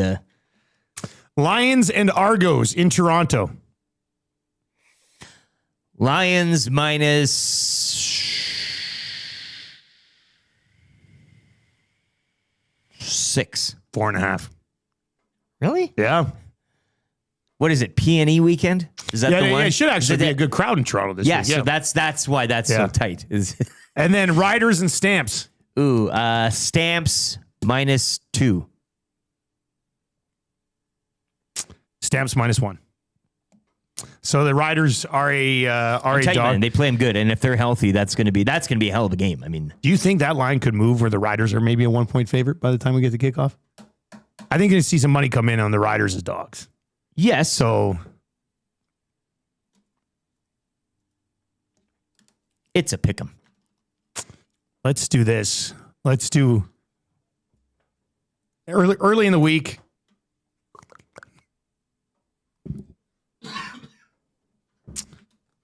Oh, man. I think we just go Elks money line, Bombers money line, just early in the week, plus 186. Sure. I'll throw that over there too. Boosted. Let's see, here's another one. Filling them up today. VR's emptying the account on the Marlins. Makes sense. All in. I would totally do that as well. While also advising you to use your game sense. Yes. But the account he already has. Definitely unload the account on the Marlins. Yeah. Early bird bet. What did I say? Bombers money line and Elks money line. All right, so we sent them 2 early bird bets. Those will be popping up on the EST specials page over at Play Alberta. I'm interested to see what they'll do for a little Marlins boost for us on a little Monday night before a big day. Hey, it should be whatever. I'm going to be on it. On that moving. Marlins Cardinals here. The Marlins line it goes from -147 to -190 because of all the action coming in on the Marlins today. But if you were ever going to bet on the Marlins, it's the night before.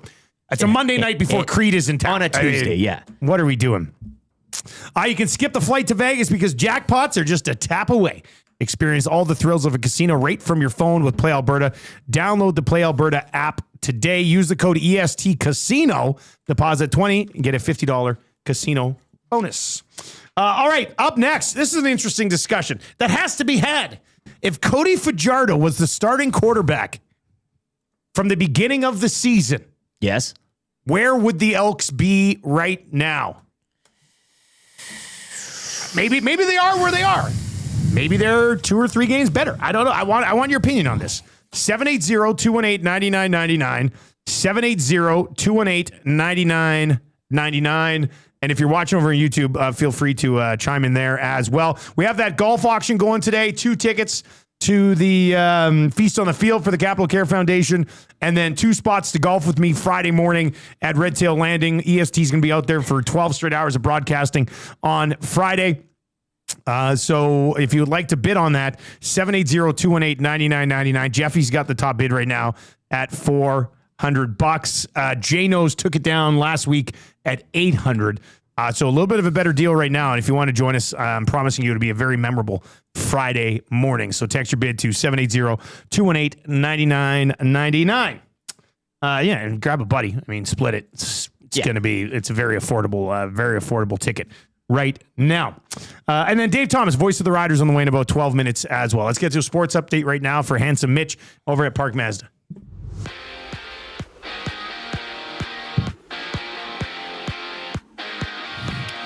The Toronto Blue Jays will embark on a 6-game road trip, which begins tonight in Pittsburgh, opening a 3-game set with the Pirates. Gosman v. Skeens on the mound.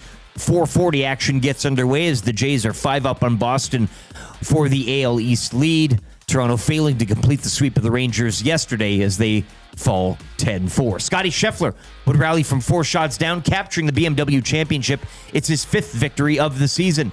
Gabriela Dabrowski of Ottawa and Erin Roughriders of New Zealand taking the Cincinnati Open Women's Doubles Championship with a straight sets victory for the second-seeded combo. They now have 6 joint titles. And over to the Prairie Football Conference, where the Edmonton Huskies would fall to 0-2 after dropping a 46-6 loss to the Hilltops in Saskatoon. Wildcats, they also fall on the road in Winnipeg 43-24 to the Rifles. Wildcats now 1-1 on the campaign. The Huskies will visit the Thunder Sunday, while the Wildcats are back home to host the Calgary Colts.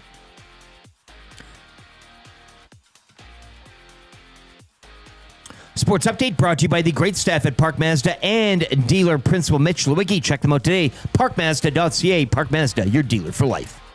Hi there. If you're like me, you like to picture yourself in luxury, even though there's absolutely no way you can afford it. And if you can, well, even better. Thankfully, I picture myself in something that is luxury, but still absolutely affordable, like the all-new Mazda CX-90 from Park Mazda. With the new luxury features like facial recognition settings and quilted detail Napa leather seating, I can pretend to be comfortable with all of my proper settings activated without even touching a button, thanks to Mitch Lewicki and the great staff at Park Mazda. I like to picture Mitch Lewicki with like a giant eagle's wings and singing lead vocals for Lynyrd Skynyrd with like an angel band. And I'm in the crowd hammered drunk. Park Mazda, your dealer for life in Sherwood Park off Y Road, parkmazda.ca. I can remember back being an 11-year-old kid, about 75 pounds on the basketball court against the neighborhood bully, kicking his behind left, right, and center. I call you when I need you, my heart's on fire. When it was all said and done, he was a little upset, so he punched me in the mouth. You come to me, wild and wild. My uncles were over on the side, observing, talking amongst themselves, adult things. When you come to me, give me a... When he punched me in my mouth, I decided I'm running to my uncle. And you know what he did? He pushed me back to him. I went back and he punched me in my mouth again. I ran to my uncle, looking for protection. Needed Big Brother to protect me. He pushed me back again. And you know what I did? I faced him in the eyes and I said, my uncle's not going to help me. And I punched him in the face. Then I looked him in the eye and I said, then what? Now what? Now what? Now what are you going to do? You're simply the best. Better than all the rest. Better than anyone. Anyone I ever met. Stuck in your heart. Hang on every 7:36 with the AM Nasty. Thank you very much for being here. We're coming at you from the Popeyes Louisiana Kitchen Studio this morning. All of our original songs brought to you by Totem Outdoor Outfitters, and you can text us anytime in the Paris Jewelers inbox. Shout out to the boys, Whale and the Wolf, for the Cavis Reed Pump Up Song remix. Chris has come in with a new top bid for the Feast on the Field and the golf. He's now in at $500.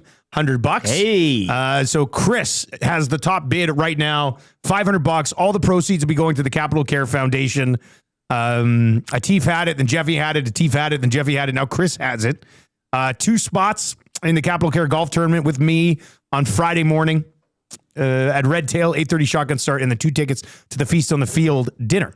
I love how Chris is just third man in happening here. Thursday. Yeah. I like No, it's good. Getting in. I like It's good. Like, yeah. is there somebody else coming out of the woodwork? Well, hey, yeah. God, I don't know, but I like it. So, Chris, thank you very much for the bid.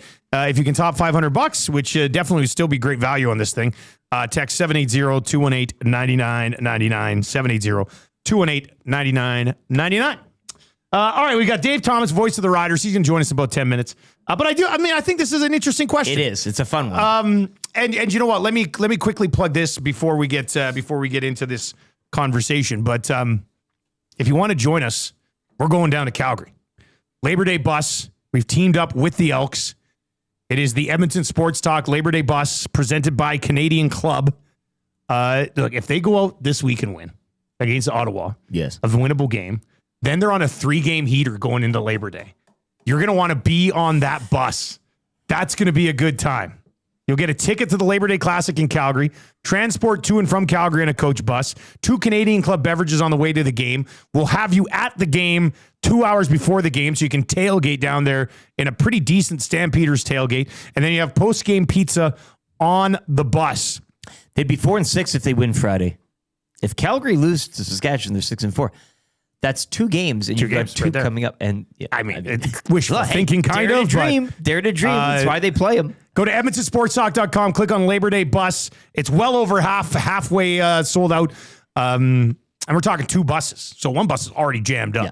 Now we're loading a second bus. So imagine 2 buses of Elks fans rolling into that Calgary tailgate. Woo! It's going to be good. You leave at 10 a.m. They'll have you back by 10 p.m. Quick 12-hour turnaround to be down in Calgary for the Labor Day game. We're kind of throwing it back a bit with the Elks here. We want to bring back these Labor Day buses, and they hopped on board with us. All right, here's the question. What would the Elks be? Where would they be in the standings if they had started Cody Fajardo from the beginning of the season? So the game in Vancouver.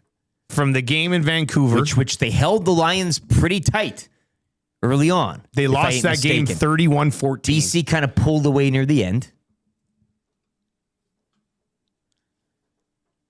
I mean, I'm looking here on that one, yeah. BC didn't have their strongest statistical game, hey? Like they again, Edmonton was leading 7-3 at the half. Right. And then BC outscored them in the second half 28-7. So the defense held strong for a half and then got caved. And I think it probably was the case was that they were on the field so much. But if the defense was holding strong, and if Cody could have, taken advantage of that strength, this is interesting. We could go to every game that they've lost to make a case. Well, aside from the games Fajardo started. But Fajardo's not going to win all of them, and he's lost games, even the ones too. he's lost, though, have been against the Riders and the Ticats, and they've been tight games, which they could have easily won to. So, okay, well, moving on. The BC opener, then you've got a very strong, talented, healthy Alouettes Davis team. Alexander was there. Alouettes were healthy. But 38-28, and I know the Elks did score some points in garbage time in that one as well. But the storyline would have been Fajardo facing Montreal. Yeah, his former club. Yeah. Maybe, just maybe, there's an... Are you going to try to make a case that they should be unbeaten? But I think that's the problem with this, is you can go to every game. But this one specifically, like, the storyline there would have been Fajardo facing his own club.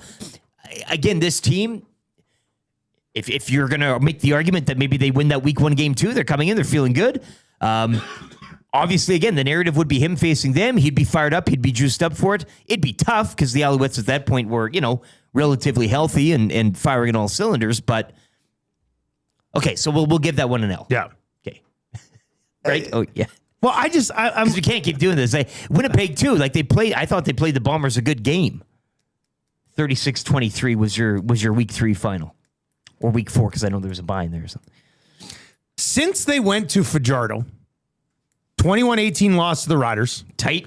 28-24 loss. That should have been a win. They should have won that game. Against 2 of the league's, albeit better teams. And then they beat Montreal 23-22, beat Toronto 28-20. There's one thing that kind of stands out here. Okay, now, and this is not all a Trey Ford conversation. However, week 1, they gave up 31 points. Week 3, because they had a bye in week 2, week 3, they gave up 38 points.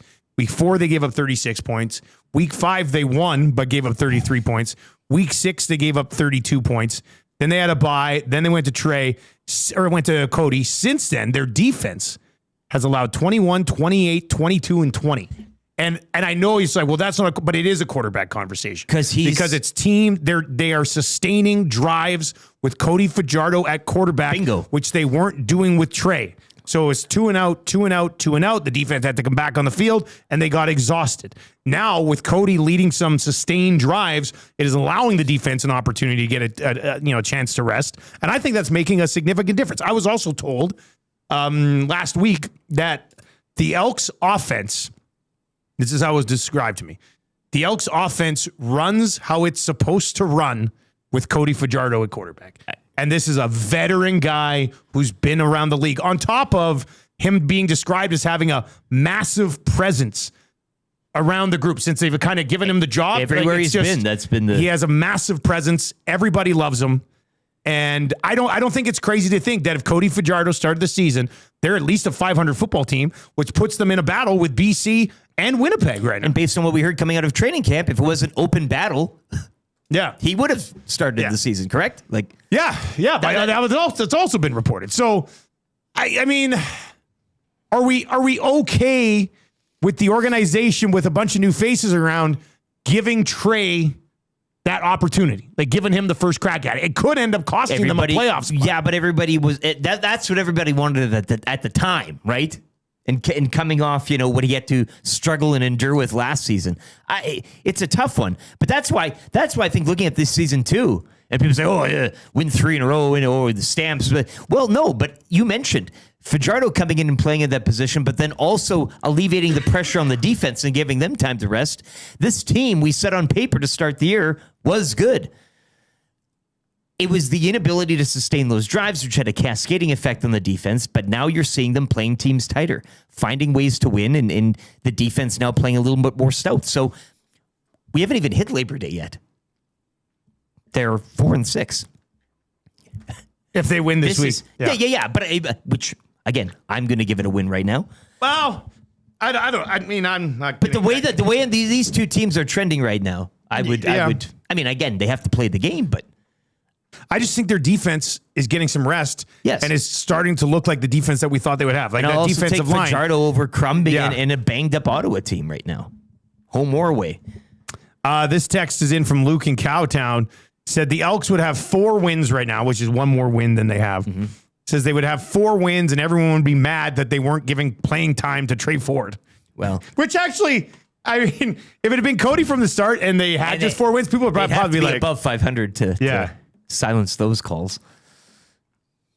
Lucas says, new shirt idea. Chris Jones was right. I don't think we'll probably put those out there, but it's a funny idea. It's a funny idea.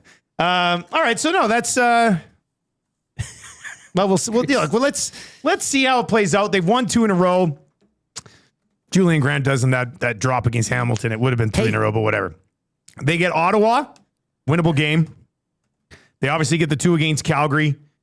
We've seen worse teams find a way to split on Labor Day. Yes, they're trending in a good direction. Then they go in Toronto, in Hamilton, back-to-back weeks. Then it's home against the Riders, home against the Bombers, in BC, which could be a huge game at that point, and then home against Calgary to wrap up Friday. I think the Bombers game too, depending on how things go, because that season series would still be up, because that would be the second of the 2. They've already lost to BC in the season, right? They lost because they lost to BC twice already. Yeah, so that's done. But the Bombers now, they could still have that. Yeah, but they would have to beat the Bombers by 14 to take the season series. More in your hand than the BC one, which is already out. So here we are in Edmonton trying to find a path to make it interesting. We're going to bring in the voice of the Riders, where it's pretty much the exact opposite in Saskatchewan right now. They can do no wrong. Dave Thomas, voice of the Riders, joins us on the show this morning. How you doing, man? I'm well. Good morning, guys. What is it like in Regina right now with this sold out? Eric was actually in Pill Country. Yeah, what are they bitching about? Yeah, like they can't. Brett Lawther probably. I guess that'd be the thing. But I mean, for the most part, everybody's got to be happy. Yeah, no, you would think, but yeah, the kicking game, of course, is of concern here in Saskatchewan today. But You know what? You can't satisfy all the people all the time, right? So welcome to Riderville, everybody. You know what? Fair. I mean, I do think it's fair. Lothar's not having a good year. Look, you asked me the question that was going on in my head, that if you need a time for a kick in a Grey Cup, season, but Dave, honestly, like, what would the options be? Like, what are people suggesting? Like, usually, what drives me nuts in sports talk is somebody hates something but doesn't actually have a proper solution to it. Yeah. I'm wondering if you're actually seeing some possible solutions being suggested. No, and that's the thing, right? Who's out there that's available? Because you're looking for a national kicker right now. Yeah. And again, anyone that's probably worth anything is probably already signed somewhere by someone or talking to someone. So we'll have to wait and see what it is. And again, I think I believe everyone knows that Brett Lothar's got it in him to do this. It's just between the ears. Like, they've broken down how he's striking the football. He's gone and done extra reps. They've done amazing work with video. And Brett and Joe Couch, of course, who's his new holder this year, they've gone and they've broken all of that down. But the first kick he has to go into the wind at Mosaic Stadium in one of the end zones that he's not the only kicker to identify as perhaps the hardest to kick into in the Canadian Football League when the wind is coming from the southeast or the southwest, because there's a tunnel that happens between the scoreboard and the east grandstand or the west grandstand, depending on which side the wind is coming from, that then swirls the wind. So in pregame back on Saturday afternoon, it was phenomenal. The left goalpost, the flag was pointed towards the right goalpost, while the right goalpost flag was pointed towards the left. So it's a tough one. Well, from that negative to, I guess, a positive that came out of the game. I mean, it was a meeting of potential MOPs in Bo and Trevor Harris. Ultimately, Harris getting the last laugh there. But really, I would say the strength, maybe the MOP should be that Saskatchewan defense, bending, not breaking early on, and then just growing into the game, getting more pressure on Bo, and it just all kind of cascaded from there. You're right. Doesn't defense win championships or something like that? Yeah, that's true. Best thing right now with the Saskatchewan Roughriders is, as much turmoil as they had on the offensive line, they found some stability there after dressing and starting 9 different offensive linemen. But for the defensive line, all 4 defensive linemen have played each and every single game. There has not been any disruption due to injury. Now, Malik Carney and Micah Johnson were battling late in the game. But what that's afforded the Riders an opportunity to do is they don't have to blitz everybody. They can go ahead and they can rush forward, get pressure. They were able to disrupt Bo Levi Mitchell, and they were essentially able to nullify as much as you can Kenny Lawler. And I think that's a testament to those 4 on the defensive line. Dave Thomas with us, the voice of the Riders right now. Trevor Harris showed flashes last year, and then obviously he was banged up, missed 1 game this year. They still found a way to win it anyway. That was against the BC Lions. I mean, I know the numbers don't necessarily match what Bo's numbers are, but when you're leading a team that far and away looks like the best team in the league, I think Trevor Harris is a guy that, we talk about this all the time when we're driving, usually to Riders games. We'll be like, Trevor Harris, Hall of Famer when it's all said. Like, he's a top 20 guy all time in passing yards, has Grey Cup rings, but he wasn't the guy on those Grey Cup teams.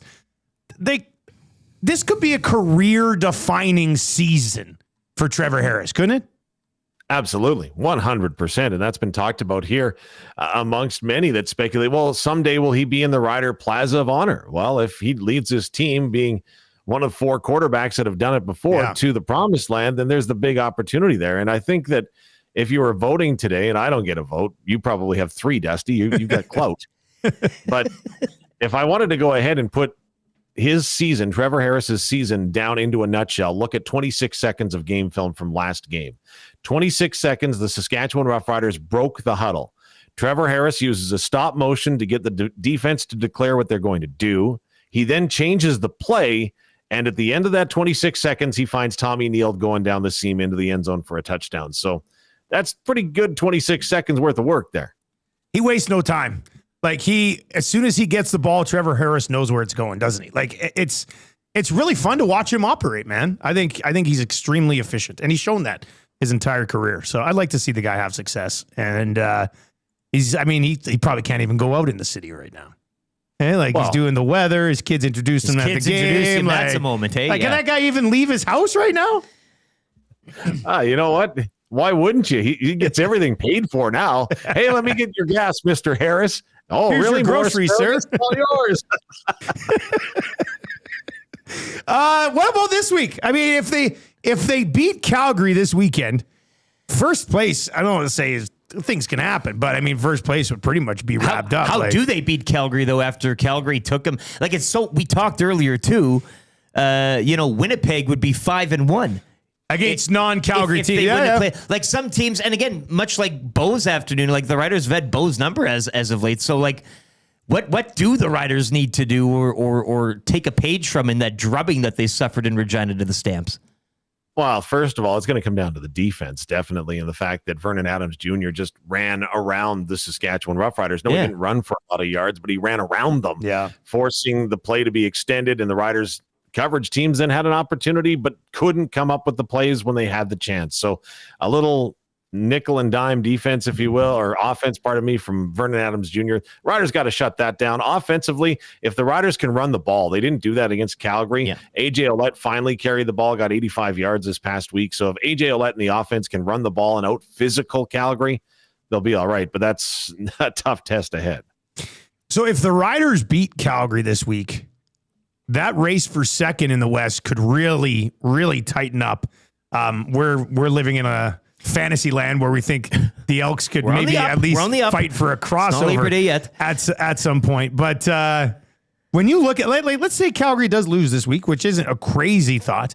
When you look at Calgary, Winnipeg, and BC, man, how do you see those three teams sorted out in the West the rest of the way? Well, from what I've seen so far, I like Calgary. Like Calgary came in and dominated the Riders in that smoke delayed game, right? So you got to like what you've seen from Calgary. BC is, I don't know about you, but I find them such an anomaly. It is so hard to figure out which team is going to look awesome at times. They look incredible at times. Absolutely. And the thing for BC is that they've already lost the season series, though, to Winnipeg and the Riders. So they've got a big problem there. And then you look at Winnipeg, I'm not going to count them out because they figure a way to get to the Grey Cup. They just haven't got the hill there, but they figure out how to get there. And again, we are 2 weeks away from Labor Day, and the Riders and Bombers play each other 3 more times before the season is done. So this is going to be wild. But if I had to try to handicap anyone, I like the horses in Calgary right now and the way they're riding. Somebody's texting in. I'm sure this has been suggested to you guys because we're thinking about kickers that the Riders could trade for. Toronto's not having a great year. Aralahu? Like, has that name come up? Is that like target? Boris Beatty? Is that like not Boris Beatty? You can't. You might as well keep lobbing. But is Haralahu a name that's popped up quite a bit out there?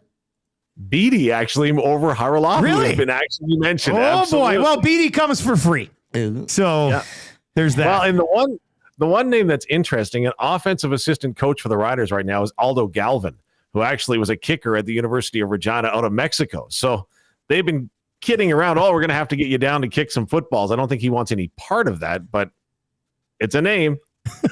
One of the coaches, did you say? One of the coaches, Aldo Galvin. He's an offensive assistant right now. God bless the CFL. Can you imagine in a Grey Cup year if one of the coaches ends up taking over a kicker and they win the entire thing? That would be legendary, man. You're right, though. Only in the CFL. Well, from the kick to the coach, that's what they call it. No, that would be good. All right, well, it's good times for everybody in Riderville right now. Have fun with that. Enjoy this ride. I'm sure we'll catch up again, man. Absolutely. Thanks for the chance, guys. Have a good day. There you go. That is Dave Thomas, who is great to catch up with. Wonderful to talk CFL with. And Haralahu interesting. I mean, I would rather trade some sort of draft pick for Haralahu. Yeah, you don't see it happen too often. But yeah, for sure. I mean, if you're offering me, which I'll give up a draft pick. Yeah, I know you're gonna. There's a reason Beatty's not in the league, and I know Beatty had a couple really good seasons. He had one great season. But what's he known for too? He's known for the strength of his leg, which huge leg. Yeah, but it's not really the problem. But the accuracy is a bit of an issue there. Yeah, which is what. I don't know, Haralahu, who's played in the biggest of games.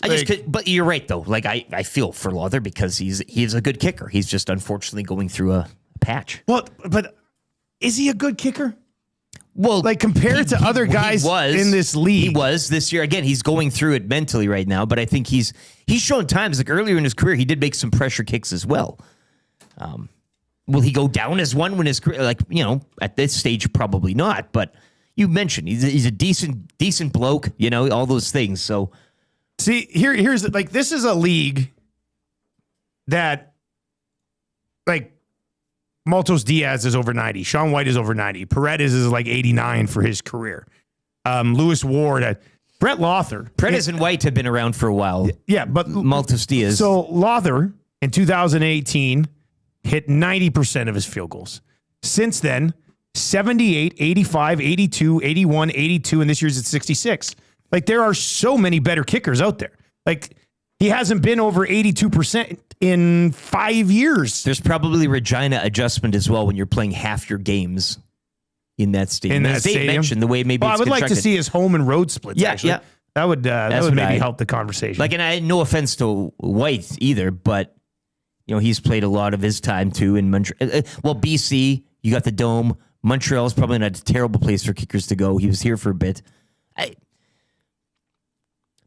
I don't know. I think he's an average kicker, and he's an average kicker having a bad season. I think in years past, though, too, I would have been way more trustworthy, even given those numbers of, as you asked me, in a pressure situation. Whereas now in a pressure situation, I'm not so. How sure. do you get that back on track? Well, right? and that's at this stage and on the fly too. Like, even though those percentiles you read, I mean, were some blocked or some whatever. I mean, you can go through case by case. It's just right now you don't feel like if the pressure's on, he's going to do it. Where in years past, even with those percentages, I would have said, yeah, I have confidence in the guy. Given the fact he was a little more confident in himself. Little Johnny says, "What about Dean Faithful?" This guy who's kicked butt. I mean, you can't put a Grey Cup on the leg of Dean Faithful either. Great dude, don't get me wrong. Yeah, you need a little more for sure. I don't know.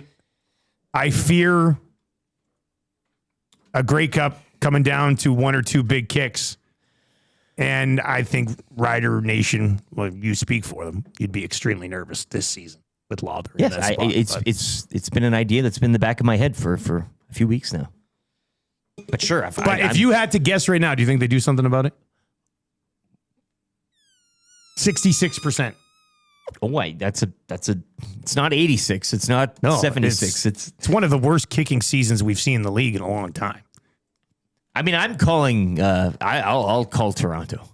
I'll make that call. You got to at least see. You got to explore the opportunity. What's going on? Lawther's 22 of 33.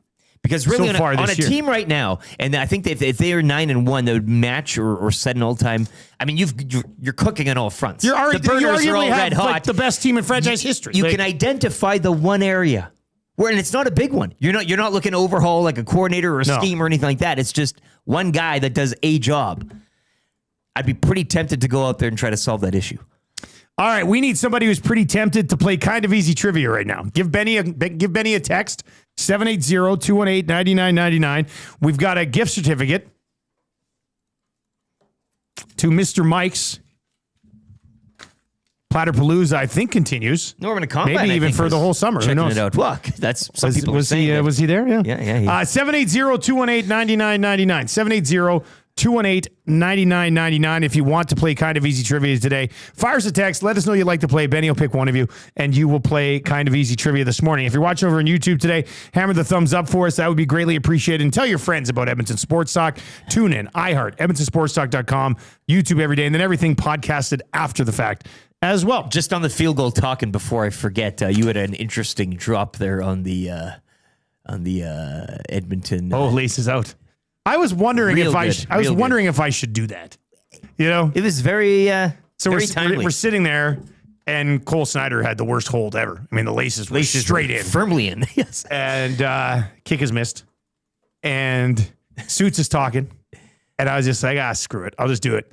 And I said, as Ray Finkel's mother once said, laces out. You hit it. I did that impression and everything. It was real good. And then after we finished up the game, and Suits was like, he goes, man, I'm really glad you knew his name was Ray Finkel. He goes, I was trying to think of the player's name, and I couldn't remember it. And I was just like, Suits, we're different generations. I got you on the Ray Finkel jokes. I've been waiting 6 years to work in Ray Finkel's mom laces out. He thought it was Marino. Yeah. Or something. Marino's mother once said, she was great. That's a classic character. I've tried to find some clips from her. What is it? Dan Marino can die of gonorrhea and rot in hell. We should there's got to be a soundboard out there, no? Yeah. Well, yeah, there might be. Take a look at it. We could really have some fun with that in the third hour. All right, we are going to look up a soundboard for Ray Finkel's mom. Eric's got the update coming up for the fine folks at Windsor Plywood Leduc. If you want to play trivia today, 780-218-9999, 780-218-9999, and we will get to that as well. Let's get to the update with LTE. Third hour coming up next.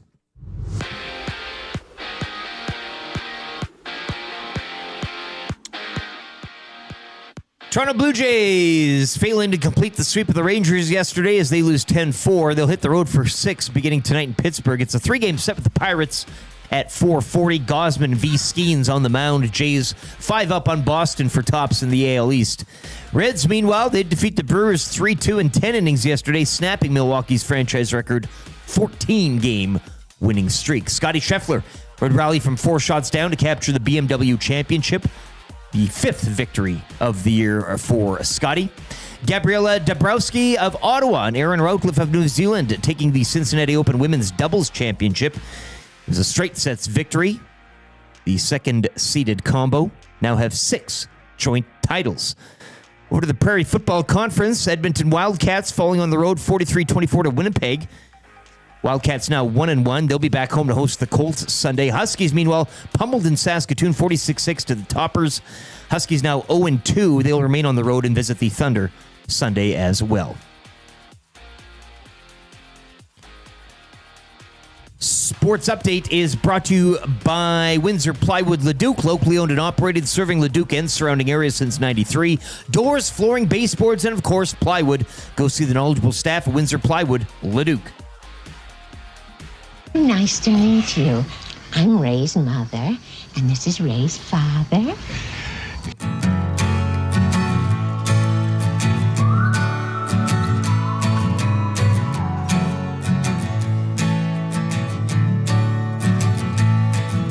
The Nasty Bash was awesome, so let's remember it with this song. The EST on Corey B, tattoos still looking strong. 6:30 wasn't working, so old Smash said so long. AM Nasty C and Frazier yelling, turn your headlights on. 1, here comes the 2 to the 3 to the 4. Tommy met a new girl heading out the door. No apologies stripping, his shirt just hit the floor. Oh my, good lord. Someone poured me birdie booze on a shot ski. Now you know Reed Wilkins was a mystery. X-Ray J's pants got a little pissy. Everybody at the bash was a nasty. Everybody at the bash was a nasty. Everybody at the bash was a nasty. 6 o'clockers riding left, let me pour it on your head. Moment we won't soon forget. Hey Norm, Fergie's backflips let us in. Made the last table again, rode it out till 2 a.m. Oh Lord. 1, here comes the 2 to the 3 to the 4. Tommy met a new girl heading out the door. No apologies stripping, his shirt just hit the floor. Oh my, good lord. Someone poured me birdie booze on a shot ski. Now you know Reed Wilkins was a mystery. X-Ray J's pants got a little pissy. Everybody at the bash was a nasty. Everybody at the bash was a nasty. Everybody at the bash was a nasty. Ah, yes. Yes, they were. New Nasty Bash song, hopefully by early September. I need to find about 30 minutes to put that bad boy together. You got the lyrics. I have most of the, I have the concept. I've listened to the song a few times. The lyrics are coming together. I just need to sit down and like bang it all out and send it off to get produced. I think people are actually really going to like it again. So that's good to know. It is the Nielson Show, kicking off another day here on Edmonton Sports Talk. You can text us anytime. That'll get you into the old Paris Jewelers inbox. You find a soundboard there. Hey, I heard I know. I only found one. I was looking. I found this one. Nice to meet you. I'm Ray's mother, and this is Ray's father. I'll take it. But I don't. I can't see. I can't see the clips that we're looking for just yet. But I'll keep. I'll keep looking. Moviesounds.org. Oh, that's the one that I just keep seeing When Nature Calls. I can't see any like that was the popular one. It seems for the second soundboard. one, yeah. Yeah. Shakaka. That was from the second one.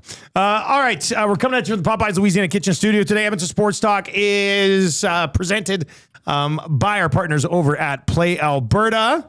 Let's see here. EST special should probably be up. I know the boys are working on it. Let's see here.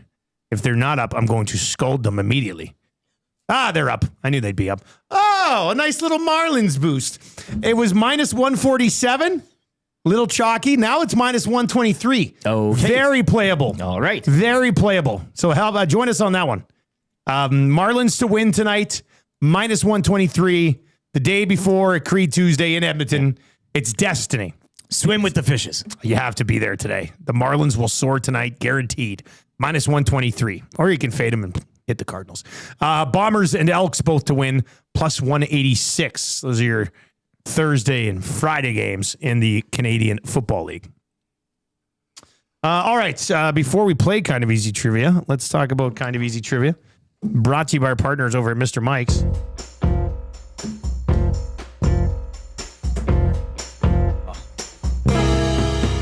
After the weekend it was, I don't know. Can you do this? You can do it, buddy.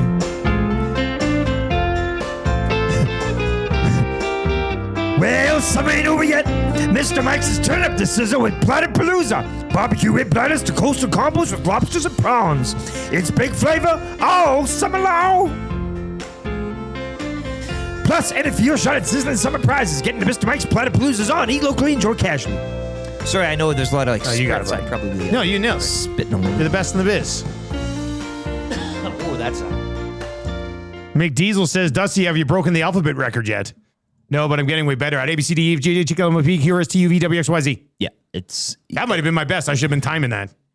You've been going on, you and Glenn. I know you're getting ready for the broadcast. You know, how now, brown cow. Yeah. You'll just do that now. And we usually try to get to the game about an hour and a half, 2 hours before kickoff. Yeah, you go through your. I suggested he come here in Edmonton 3 hours before kickoff. I said, I'm like to work with you on my fast alphabet for about an hour. You know, the players on the field pregame, they got the headphones on. They're going through the paces. That's you in the booth. You got headphones on, but you're just listening to the ABCs. And my stats guy, Moisty, just has his clock on. He's just like, 222, do it again.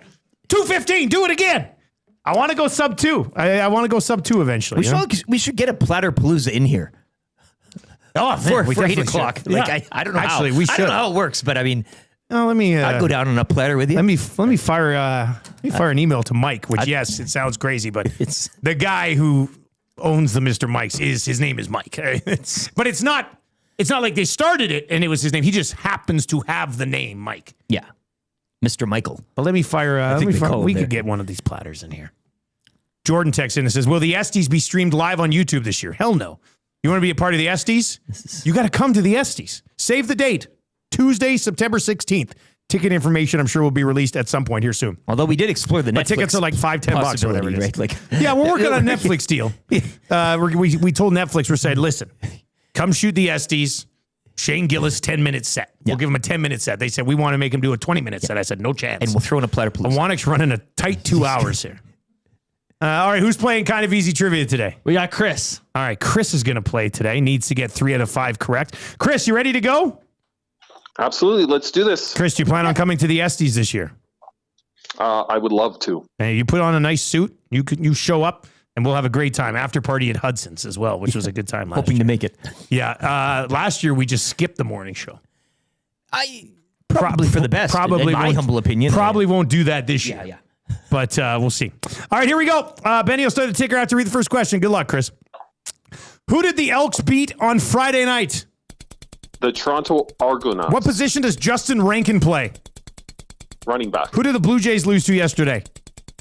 The Blue Jays lost to the Rangers. True or false? George Springer is a pitcher. False. Which league is currently in its preseason? Let's go Marlins. Yes, my man. 6 out of 5.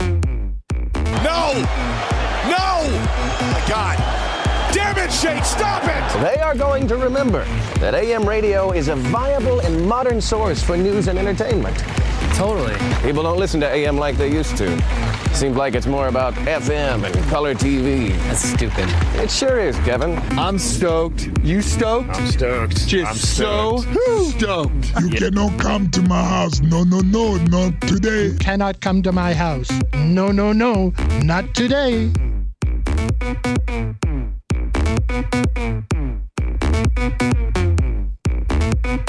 All right, 8:12 on a Monday morning. Hopefully everybody had a good weekend.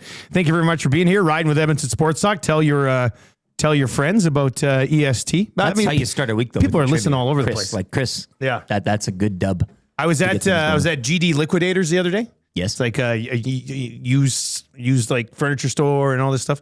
I'm in there and I'm walking out and somebody goes, "Hey, Dusty." I was like, "What? Hello."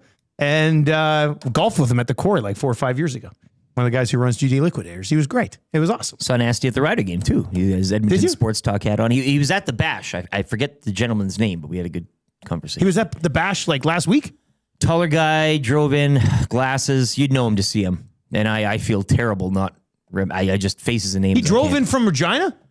I think he... For the he Bash? lives And we there didn't now. know about this? Yeah. Well, when you're coming from Winnipeg, I mean, that's... Well, I know Christian from Winnipeg, but driving from Regina for the Nasty Bash is kind of a big thing, too. Still a big thing, yeah. Geez Louise. And then last night, Tam was doing a bunch of work. I had the kids, and I was just like, let's get Boston pizza for dinner tonight. So we were getting Boston pizza. I walk in, and one of the families we went camping with. Oh, yeah. We're at the Boston Pizza. I was just like, oh. So I go to start to walk over to say hi to Sean and his family. And the guy at the table next to him was like, "Hey, Dusty, love the show." I was like, "Oh, man, this is great." You're like Trevor Harris in Regina. I mean, very close. Yeah, it's pretty much... Very close. Pretty much the same thing, I guess. Pumping your gas, are you? I guess the point here is nasties are everywhere. Mm-hmm. That's just how they it is. walk among you. Yeah, and that's why the Esties this year are going to be phenomenal once again.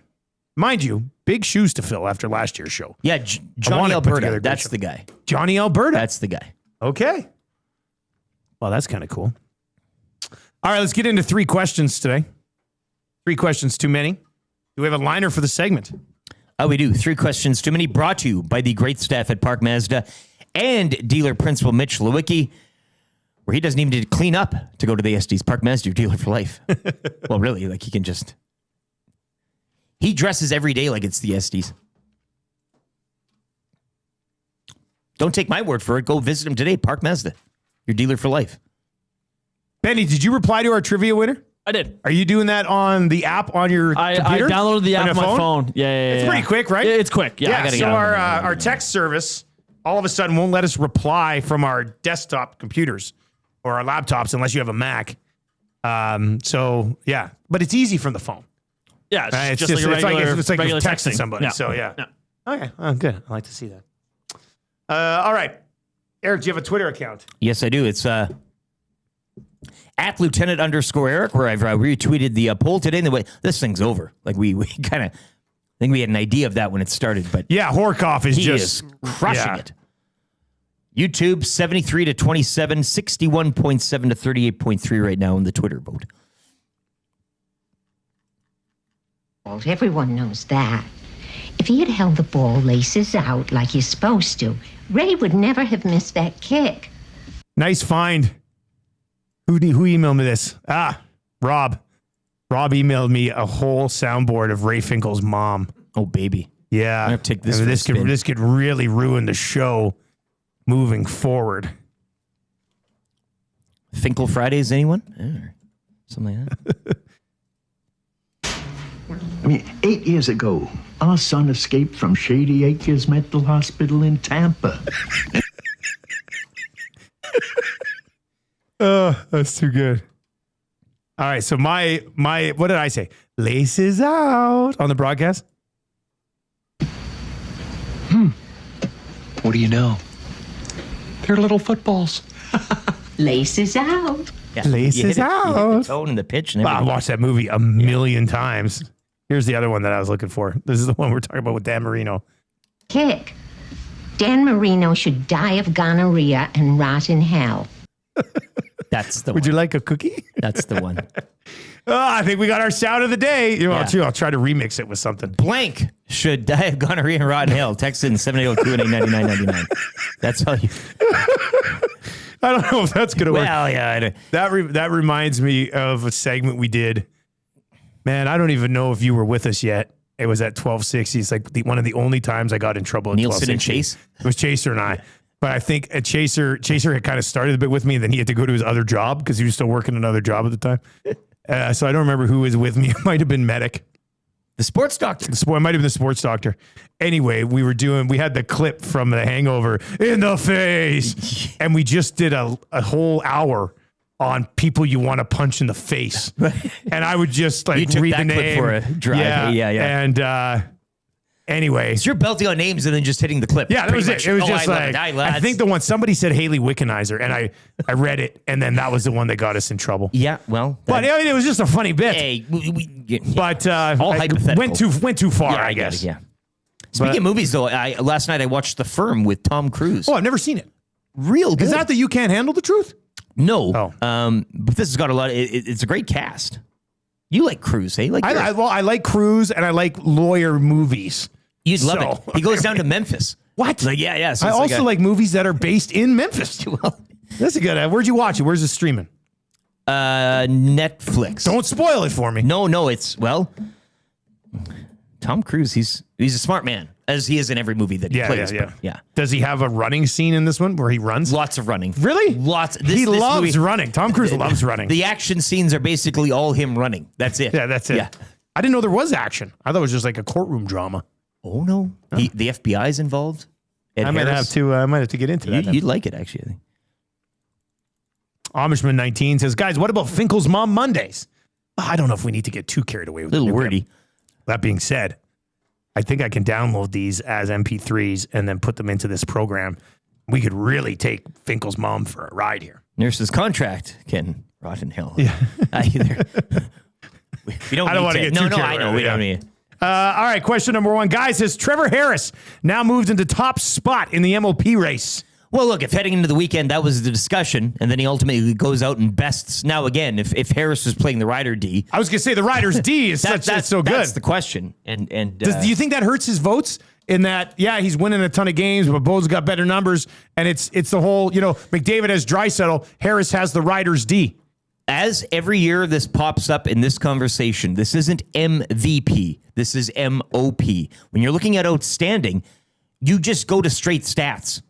Yeah. Whoever's putting up like the numbers. That's a good point. That's this is why I think it should be an MVP vote. I agree. But from an MOP perspective. From an MOP, you still have to go with the numbers. So, yeah, I mean, what Bo's been doing at this stage of his career, and even Lawler. I mean, they shut down Lawler. But if you're going to have most outstanding players, I mean, you go to the Rider D for doing both of those things. But, I mean, right now, like Harris operates an offense. He's not going out there and going all worldly. Where he's not running for 70. He's not Nathan Rourke. That's what I'm saying. So Rourke's even more outstanding, I guess, to the eye than Harris. Harris is going out there and operating an offense. Now, albeit doing it with the receiving core that's second or third string at best sometimes with some of the injuries that they've had. But I still think I either go, and I mean, Lawler's been a good shout too, just because of usually it's a quarterback award. Yeah. But it's nice to look outside of that. So no, I don't think he solidifies the conversation right now. I think Nathan Rourke is still a sleeper play. He's for outstanding. MOP. He can run, he can throw, he can do it all. Like right now, he is. He's 400 yards behind Bo Levi Mitchell, and he missed games. And if he was playing with the Roughriders defense, yeah. Well, I mean the BC defense has been leaky at the best of times. Rourke is 10th in the league in rushing as well. So I still think there's a value on a Nathan Rourke MOP bet, but we'll see. But if he's playing with a good defense, if I had to, if I 5-5, if I had to vote on it today, man, the whole MVP MOP thing is really that would really factor into this. Scalding Gord brings up a good point. Bo has Lawler. Yeah, we've talked about this before too, in terms of the McDavid drive. Like, I mean, you always have. That's a good point. Yeah, when comparing it to the defense, it's easy to be outstanding when you have a that's weapon. a great point. There. It's a great point. Now, with that being said, I mean, Dante Myers and Keyshawn Johnson are having nice seasons. Is that because they're phenomenal talents, or is it because Trevor Harris is fine? Without Bane, without illness, without So I think if somebody put a gun to my head today, and that is how we usually do CFL voting. Yeah, people don't know this. Yeah, the commish rolls in, gun to the head, make a call. I would say. Season-long fantasy. He puts the gun. Your last words. Season-long fantasy and 3 nominees for all the awards. Eliminate the East and West. Dakota, Washington, Montana. Question number 2, guys. What percentage chance would you say the Elks have of actually sneaking into the playoffs? Like if you had to put a number on it. Percentage? 20% chance? 35. 35. Well, you're an optimist. I'm very well. It just. I think 20%. I thought 20%. I think 20% might be a little bit high. The only problem is, and we talk about sneaking into that backdoor crossover, is that they did lose the series to BC already. That's the problem. But could still win the series against Winnipeg. And that's kind of what you're looking for now. And then you're hoping that Winnipeg 5-4 kind of get knocked down a few notches so that they can get in position to catch them. And you mentioned too the second game they'll have to win by a certain amount. Yeah. So yeah, it's tough. But I mean, again, if those losses against the Riders and Ticats, they had both those teams. Yeah. Now, coulda, shoulda, woulda, I don't care. But you made a good point. His play has been keeping the defense more fresh. If that can continue, we haven't hit Labor Day yet. Maybe a little bit of a run. There's a lot of track to go here. We'll see. Question number 3, guys. In honor of the boys running the half marathon over the weekend, what's your biggest physical accomplishment in life?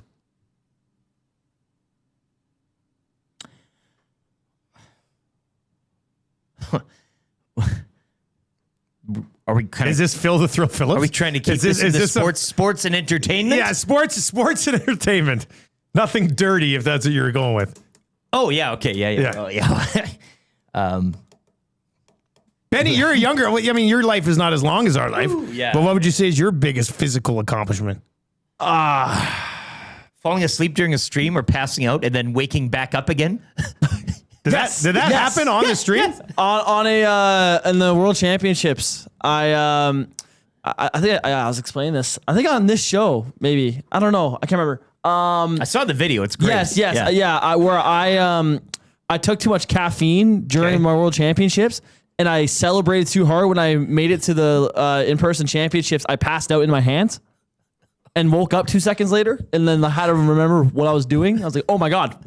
You weren't playing a game at the time. Right? It was in a streaming. I believe we just won. Okay. And it was on the NHL's Twitch channel. Really? Yeah. So wow. I always talk about how I overdosed. So that's really on not the caffeine. greatest accomplishment. No, God no. But it's a funny one. I don't know.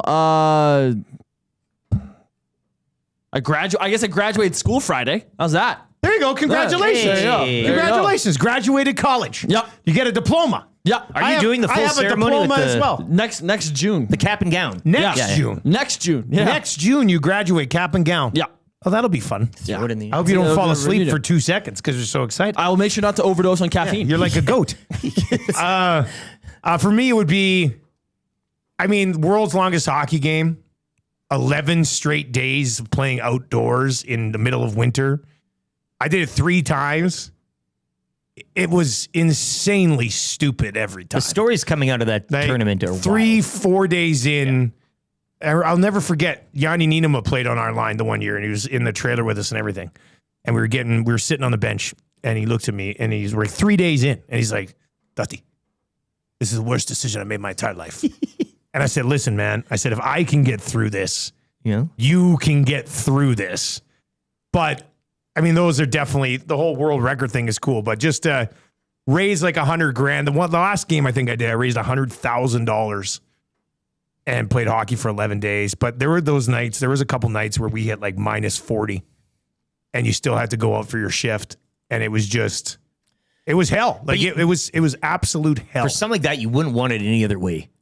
Yeah, you don't want it to be like the guys who do it indoors. I'm like, this is ridiculous. Yeah, you can't hang your hat on that. Yeah. The fact that you had to overcome so much stuff and the temperatures. The outdoor factors into that. So I would definitely say the world's longest hockey game. And then back at 12:60 in the day, and I bumped into one of these guys. I can't remember where I saw him. Bumped into one of these guys a couple weeks ago. But remember I did the indoor half mini triathlon where we did like a 1,500 meter swim. And then we did 10K bike and a 5K run. Yes. And that was tough. Well, I did tough. I did one of those at the ranch one year with Jess and I from 100.3 Yeah, what'd you guys do there? Yeah, what'd you do? And that was after we had a big party the night before. Like, I was not in a good, but we did it. Yeah. That was pretty. But yeah, I can't. There's so many things going on in my mind. Yeah. It'll be Phil the Thrill. We did a ladder match in my buddy's parents' living room. We took the match to an elementary school during school hours, back when you could kind of freely walk into it. The janitor got Where'd mad. you do it? Like St. George Elementary. But in the gym or? No. We started the match at Buddy's house, and then we took it like through the catwalks in the streets. And filmed, and so we took it all the way to the school, and we went into this place called like the boot room or whatever. Okay, yeah. And yet then the janitor comes, what the hell is going on here? And then we There's a match. Yeah. It's a match. A guitar shot to the head. I mean, there's a lot of have to be that. Anyway, what is your greatest physical accomplishment, people? 780-218-9999. Big Maple says, I ate 13 patty Whopper. I ate a 13 patty Whopper in high school. Well, now you're just showing off. Steven says, Dusty, I thought you would say volleyball champion. Nothing from the volleyball career. Hey? No, I That's mean, in the past. the thing with volleyball is that as a sport, it just came so easily to me. That I didn't really deem winning that one media tournament and then retiring as a major accomplishment, right? So that's it. The Gourdfather says 1,500-meter swim. You mean the Barracuda inherited his swimming genes? Well, I didn't do it well. Marshall does better. So Marshall on Saturday night swam 2K. 2 kilometers. It took him like 53 minutes. So his next level in swimming, he has to do a 3-kilometer swim. Yeah. And they were planning on having him do it in December, but he's crushed it so much for the last month, they're going to let him attempt it this Sunday. You treaded water so Marshall could breaststroke. Yeah. Like that's... Yeah, he's walking to running. He's absolutely killing it. So, yeah, very good. Very good. And the Muzz is starting to look like her brother, too. I took her to swimming lessons last night. She likes the drink? For a while, she was really against it. They love the water. But she's really coming around now. She sees how well Marshall does, and I think it's motivating her to become an awesome swimmer, too. And she already is pretty damn good. All right. We have a golf auction on the go today. It's the Capital Care Foundation's basically a double play here. It's the Feast on the Field Thursday night. Luke Gazdick's going to be there. We're going to get Gaz on one of the shows, either Thursday if he gets into town or Friday from the golf tournament. He could definitely join us on our show in the morning because we're going to be live from Redtail on Friday from 6 until 6. You will get 2 tickets to Feast on the Field Thursday night. Great dinner right on the field, right on Play Alberta Field at Commonwealth. And then 2 golf spots in the Capital Care Golf Tournament with myself and then last week's winners, J-Nose and Stupid Al. And they kind of are what they sound like, but they're good dudes. That's a wrestling tag team. Yeah, it really is. Yeah. Phil the Thrill Phillips would have really had a great rivalry with dance. Stupid Al. Yeah. You should try to get this auction just to come see how hard Stupid Al swings a golf club. It's like he finishes with like a Ken Griffey Jr. one-handed swing. It's insane. Now, I also think he did have to get a hip replaced or something like that. So maybe it's not as violent as it used to be back in the day. Part man, part machine. Pretty much. 2 tickets to Feast on the Field. 2 golf spots to play with us Friday morning, 8:30 shotgun start at Redtail. Chris has the top bid right now at $500.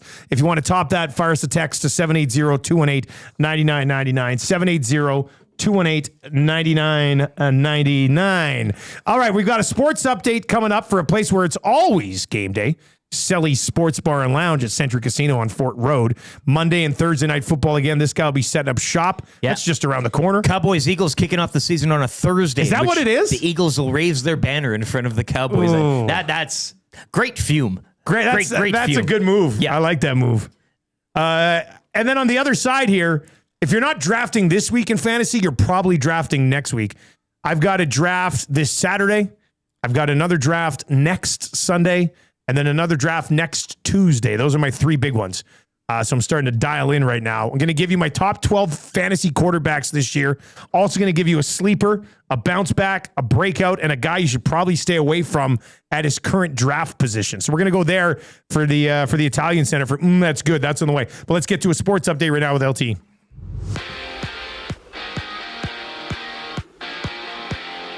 Well, it's a game you can check out at Selly's Sports Bar and Lounge later tonight at 4:40 as the Jays will visit the Pirates to kick off a 6-game road trip. Great pitching matchup here as Kevin Gausman will be back in Skeens on the bump. Jays 5 up on Boston for the AL East lead heading into play today. Scotty Scheffler, he'd rally from 4 shots back, capturing the BMW Championship for his 5th victory of the year. Gabriela Dabrowski of Ottawa and Erin Routliffe of New Zealand winning the Cincinnati Open Women's Doubles Championship. This is a straight sets victory. The second-seeded combo now have 6 joint titles.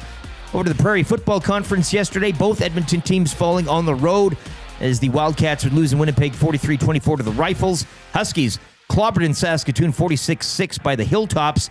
Huskies will remain on the road and visit Regina Sunday, while the Wildcats are back home to host the Calgary Colts, who they beat in Week 1.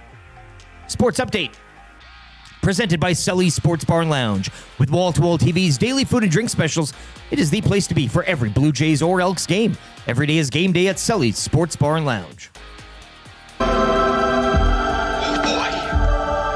What a sports nut, huh?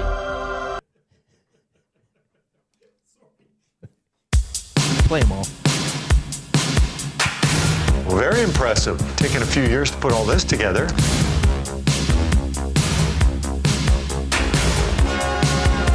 It's not a one-year quest because it's so hard to get your hands on.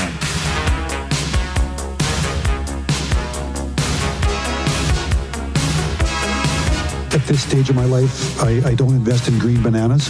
It's a lifetime quest. Just not sure if I'm going to be around long enough to see them ripen to be yellow.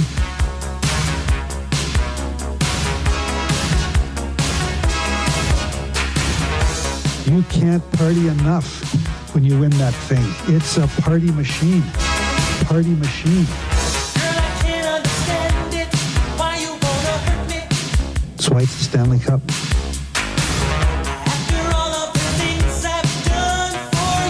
It's hard. It's hard.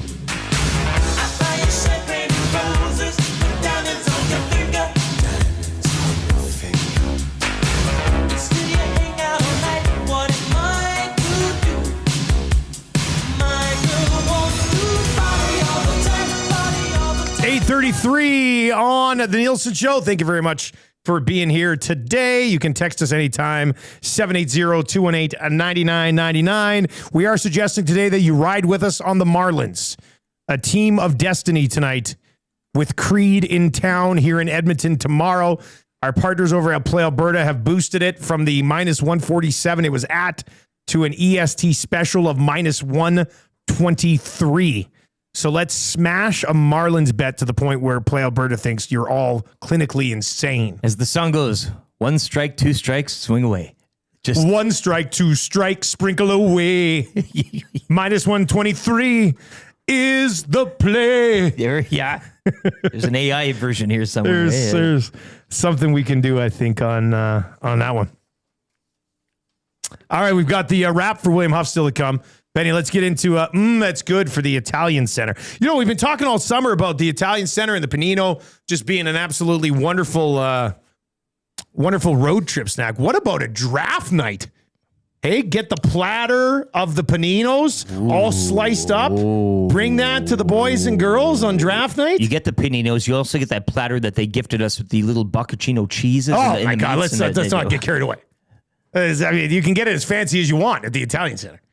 But I'm just thinking of the catered, sliced up Paninos. Some orange ginas for the boys, hey? Oh, man. And then you could finish it off after the draft with a round of cream horns. Oh! Or a little... desserts. Yeah. Once you complete your draft, what you do is you get 12 different pastries. Sure. Once you complete your draft, you get to go up and select a pastry draft. That's not bad. I don't mind that one. So we're going to try to hit some position previews as we work our way through the week. I dabble in a little bit of fantasy myself. So I've been just a bit, just a tad. I'm actually in a Superflex draft right now. Of course you are. Let me. You are constantly in a draft of some shape. No, I am. I mean, I'm either doing that or I'm mock drafting. Dustin on the clock Nielsen, I think is the. That's a great nickname. Oh, hold on the clock again. So this is a slow draft. I am 7 picks away. And this was an interesting one because I wanted to try a strategy. So I found out that in the Big Boy League, which is my Superflex League, we do the draft Tuesday, September 2nd. I have the 3rd overall pick this year in that league. So I've been trying to just do mocks of what I should do with the 3rd overall pick. This What's one, Marshall have to say? Well, I haven't got into it with him yet, but I will. Yeah, you have I mean, he's mocking like crazy too. The wizard. Damn proud of that kid. So what I did here was I sort of mixed it up a bit on this FFPC app because the 9th overall pick, all the key big quarterbacks were gone. So I took Bijan. Then on this FFPC app, tight ends are not PPR. They're 1.5 points per reception. So there's more value on them. So I decided, I'd punt quarterback, took Brock Bowers. Then it came around to me and I took Drake London in the 3rd round. And then I ended up going Caleb Williams in the 4th round. Big night last night. Took him before that. Oh, wow. Okay. I don't give value.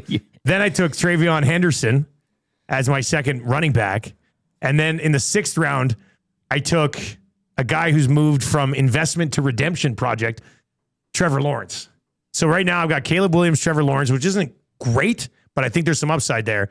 But then I got Bijan, Drake London, and Brock Bowers, who are Bijan could be the best running back. Bowers will be the best tight end, and Drake London could end up being like a top 6 or 7 receiver. So I have strength in other positions. We'll see. The good news is that I only have one wide receiver, but the wide receivers that are still left, DK Metcalf, Cortland Sutton, Jameson Williams, Calvin Ridley, Zay Flowers. I'm going to get one of those guys too. So I'm actually feeling pretty good about how this team's coming together. But here are my top 12 quarterbacks for the upcoming season. And today's just quarterback. So if you have any quarterback related questions, fire those over. 780-218-9999. 780-218-9999. You'll be going from 12 to 1 or the 1 to 12? I'm going to go 1 to 12 because it's pretty chalky at the top. Probably not many surprises. Yeah. But then you get down after like 7, I think, and you could really sort of mix it up. So Lamar Jackson's my number 1. Josh Allen's my number 2. Yes. So this is where it gets interesting for me. Yeah. I'm going to put Jaden Daniels at number 3. Part of it is loyalty from the Spite League championship that he provided me last year. Yeah, you run with your guy. But, he's so good on the ground. But I'm really torn here because I think it could be Joe Burrow. Nothing against Jalen Hurts. Well, we talked to Mo Egger and look, he man, laid a good case. Joe Burrow. So in that Superflex league, I have the 3rd spot, like I mentioned. And when I saw that I had the 3rd spot, I instantly thought Jaden Daniels. But then this weekend when we were traveling for CFL, my buddy Eddie the Gambler was like, I think you might need to consider Joe Burrow at 3 ahead of Jaden Daniels. Mm-hmm. So I might not necessarily go off the board, but I might pass on Jaden Daniels for Joe Burrow in that league. So anyway, I've got Jaden Daniels at 3, but it's close. It's like a 3A, 3B with Joe Burrow. Jalen Hurts at 5, so many touchdowns. Still Patrick Mahomes at 6. I don't know if there'll be... Mahomes is frustrating because he's phenomenal, but as a fantasy quarterback, you're always like, damn it, man. Yeah. Baker Mayfield at 7. This is where... to me, there's basically... Well, I want to say there's a top tier of 5, but I would never put Hurts ahead of those other guys. So I'd probably go top tier of 4, then Hurts by himself in a 2nd tier, then Mahomes and Mayfield in a 3rd tier, and then you get down to the next tier, which can kind of be all over the place. A lot of people will probably criticize me for this spot, but he's got 2 great weapons. If he can stay healthy, Dak Prescott could have a good year. Yeah. I mean, you're throwing to CeeDee Lamb, you're throwing to George Pickens. Yeah. And he runs the ball a little bit as well. So I like Dak at 8. One of the most disrespected fantasy quarterbacks is Brock Purdy. Brock Purdy puts up numbers. I don't know what it is. I don't necessarily like the guy. But I got Brock Purdy at 9. I got Kyler Murray at 10 because of the rushing that he can provide. Yep. I got Bo Nix at 11. He had 4 rushing touchdowns last year. We'll see what happens with that offense. But I got Bo Nix at 11. And then this one's a little bit of a stretch. And I know Farhan has already called me out on this because he looked at one of my mocks that I did. But I think there's some fantasy upside with Drake May in New England this year. Okay. Because you have to look at it from a fantasy perspective, and that guy can run. Yeah. Right? And if you're picking up extra yards on the ground, it's going to make up for maybe some of the deficiencies. Bit of a different offense. So I don't know. It's a bit of a reach. Well, I've 12B. No, I do like Caleb Williams too. Yeah. I do like Caleb Williams too. But I don't know. I just, every list can't just be what everybody else's list is. That's true. So I'm going a bit of a limb here. Throw some Drake May in there. You've shown your work. I'm trying to. Yeah. Okay, and then I've got other categories here. I've got sleeper. I've got a bounce back. I've got a breakout. And then I've got a guy that I would stay away from at his current average draft position. So what do you want first?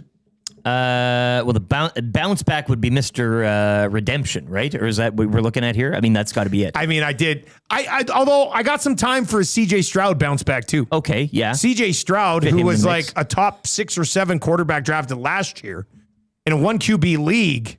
I mean, you can get that dude in like the 13th round. So I don't hate a possible bounce back from CJ Stroud, but for the 90 Trevor Lawrence rookie cards I have at home, I almost by default have to put Trevor Lawrence into this category for the bounce back. Plus, different offense, there's some changes there. Yeah. They added Travis Hunter. Brian Thomas Jr. is a stud. I think they're going to use Bigsby in a good way this year. So does McCarthy factor into any of these? He does not. Okay. Well, let's see what he is. I know, but that's why. Let's see what he is.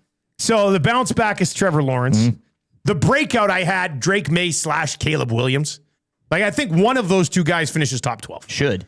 One of them will. I don't know which one. I went with Drake May. But as far as a breakout goes, Drake May, Caleb Williams, probably the two guys that I would put in that category. The sleeper. If you listened to the show last week, you might know where I'm going for the sleeper. But Dukes was so fired up about Penix. How could I not? And like for a couple of these mocks that I've done, and I mean, in 1 quarterback leagues, Penix probably won't even be drafted. So you can get, like, if you just want to draft a sick roster everywhere else, and then maybe you throw a couple darts at Penix and Geno Smith. Who else could you probably get at that range? I mean, there's some guys above Penix in a 1 quarterback league. I'm getting Penix in like the 8th round in Superflex leagues right now. So Penix, I think, would be a decent sleeper.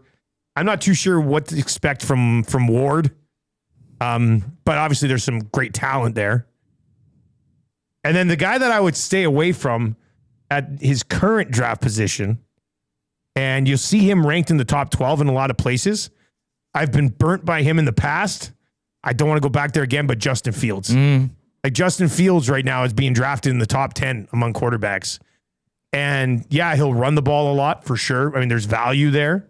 I like him as like a QB2 in a super flex league. And maybe, if you wait on quarterback, a guy you can start and then see how it works. But there's also been reports from camp that he's throwing an extremely inaccurate ball, which shouldn't really surprise us. So I'm staying away from Justin Fields. I can't draft Justin Fields in like the fourth or 5th round. I can't do like it. This. Yeah, I can't do it. I'd rather just skip it. Yeah. And take one of those other guys in the 7th or 8th round. Faux farm boy in the Paris Jewelers inbox. Yeah. Herbert, 2 question marks. Yeah, I was gonna say I thought you were going a different Justin. Yeah, no, Herbert would probably be. Oh no, I wouldn't stay away from Herbert. No. I like where Herbert's. Yeah, and their team. Now I like where Herbert's sitting right now. Yeah. Like, let me see. What's his average draft position? I think he's going somewhere between like quarterback 13 to 16, which is pretty good value. Now they run the ball a lot. Yeah. So I think that's one of the reasons that he's got a great connection with McConkey. So that's let me just look up Fantasy Pros ADP. And we'll see where it here we are. All right, so excuse me. The top 10 quarterbacks in average draft position right now through drafts that have already been happening. Lamar, Josh Allen, Jaden Daniels, Jalen Hurts ahead of Burrow. I think I'd rather have Burrow. Philly threw the ball less than anybody in the entire league last year, but he gets rushing touchdowns. Patrick Mahomes, Baker Mayfield, Bo Nix, Kyler Murray, Brock Purdy, Jared Goff is the 11th quarterback off the board. Justin Fields is 12th. Dak is 13th. Herbert is 14th. Going right ahead of Caleb Williams and Drake May. See, but look, you can get Jordan Love later. No. Like, there's nothing wrong with a Jordan Love Penix stack. Just see how that goes. Little Johnny says Anthony Richardson for rushing. Yeah, I mean, I had Richardson as one of my keepers to start Spite League last year, and it's just, dude can't stay healthy. Yeah. Didn't he already hurt his finger in camp this year? Pretty sure he did. Tough slog for JJ McCarthy's a real wild card too. Yeah. I mean, could be great, but I don't know. He didn't actually throw the ball much in college, I think. So anyway, let's see here. Dex says, I'm in a really deep 14 team, 2 running back, 2 wide receiver, 2 flex league. I'm thinking of trying to get Lawrence, Fields, or Penix with my last couple of picks. Is it just a 1 QB league and then you just roll one of those guys to start? I mean, I don't necessarily hate it. But if you wait on quarterback, you're playing with fire. But in a one quarterback league, I'm not taking a quarterback in the first 2 rounds. Like some guys in the second round will take Allen or Lamar, and I get it. Yeah. But Well, to me, there's just in a one quarterback league, there's too much value, and the position's too deep, a little bit further down. Real Slim Davy texts in, need to keep 3 for this year. PPR, no Superflex. My options are CeeDee Lamb, DeAndre Swift, A-Chain, and Pollard. Thoughts? Yeah, I mean, it's CeeDee Lamb, it's Swift, and it's A-Chain. Nothing against Tony Pollard, but he's not in that. He's not in that conversation. Scalding Gord says JJ has some nice weapons, which helps. Yeah, I mean, obviously Jefferson's a stud. Addison's going to miss 3 games? I think he's suspended for 3 games. Anyway, that's your quarterback position preview. Try to hit the running backs, the receivers, and the tight ends this week as well. So we'll do running backs tomorrow, and if you have any questions on the RBs, save them for that time. But yeah, I love this stuff. It was actually, I tweeted out a picture yesterday. I was devastated. I was at the airport in Vancouver. Yeah. And I was just, sign of the times. I don't need a fantasy magazine. I never draft out of a fantasy magazine. But every year I buy 2 or 3, and then they just sit there. Now Marshall will read them. He's reading one. Yeah. But I'm at the airport, and I was like, you know what? Maybe I'll pick up a magazine for the plane and just see where the rankings are and stuff. Yeah. And maybe for the first time in my life, in the month of August, I went and looked at a magazine shelf, and there wasn't one fantasy football magazine to be had. Now, 1, they don't bring them in. 2, they're all sold out. Well, that could be one. There's a lot of car and driver vehicle magazines. You got gaming. Yeah, there's some gaming in there. You could probably find a hunting. I see a Mad magazine. You got the Mad, did you not? I picked up the Mad, and then I did the funny folding section. Yeah, that was. Yeah. And then you leave it on the. And I gave it to a kid on the plane. You'll love this. Slam magazine. I remember I used to collect Slam when they first came out because I was playing high school basketball at the time. I used to love Slam magazine. I wouldn't mind a good Reader's Digest, but I think that was only subscription based. I think it was only subscription based. Good stories. It's way too small to read anyway. Yeah. Well, it fits in your breast pocket. I guess it would. Does anybody here have a Reader's Digest? Actually, I do have a Reader's Digest. What are the odds of that happening? Anyway, it is draft week. Put some time into it. Just don't go into your draft and be all willy-nilly. You can go, here's what I would suggest. You can go to download the Fantasy Pros Draft Wizard. I just put this on Marshall's tablet so he can draft even when I'm not home. And then you just click, it's that easy. It's the Fantasy Pros Draft Wizard. You click mock draft. Actually, you can scroll down and we could actually draft against other live people as well. We should probably do one of those on the show. I don't know. Maybe next week I'll just hop in one. Yeah, I like that. And we'll just do it. We'll get the draft sounder. Just to kind of see how it is. Yeah. But you can go on and just draft against average draft position against the computer, and it changes every time. It sort of mixes things up. So it's very easy. You can go in. You can actually, in this app, if you want to pay a little bit, you can load your league settings and rosters into this and then actually mock draft your own league, which is kind of cool as well. So, but put some time into it, especially if you're in a league where you're paying $50 or $100 for an entry fee. No. Why would you go in and just piss away $100? Put some time into it. There are a ton of great resources online to prepare yourself for a draft. A lot of shouts for Maxim magazine as well. We all God, Christina Aguilera, Maxim magazine, man. Yeah. Ooh, those were the times. Scalding Gord says, I Google my picks at the draft, then go on social media to save me. Who am I? That's a pretty good Tommy Burns at this point of the show. Yeah. Especially when he's off this week and we can totally mock him and laugh at him. He can't go online to defend himself. Yeah. Yeah, well, he could find a way. All right, let's get into the wrap for William Huff. Who's come up for the hangout today? Oh, you missed him. He peeked in. I'll give you... Okay, let's guess. You want to do a game here? I do want to do a game. Do you want to phone Dave a friend? Jameson. No. Damn. Sorry to whoever's out there. I like to guess Dave. Okay, let's do it. You might hear. I don't want to hear. I want to guess. Yeah. I want to play the guessing. What do you want to... I don't know. Give me a hint. Member of the media. Hey, let's go 10 questions. Yeah. Okay. Yeah. All right. I like this. Member of the media. You just only say yes or no. Not officially. No. No, he's not. Not official. No. What's this not officially? You have to say yes or no. No. Okay, no. Has he been on the Hangout before? Yes. Yes. Oh, Avery. No. Oh. Good guess. Okay. He's been on the Hangout before, not a member of the meeting. 2.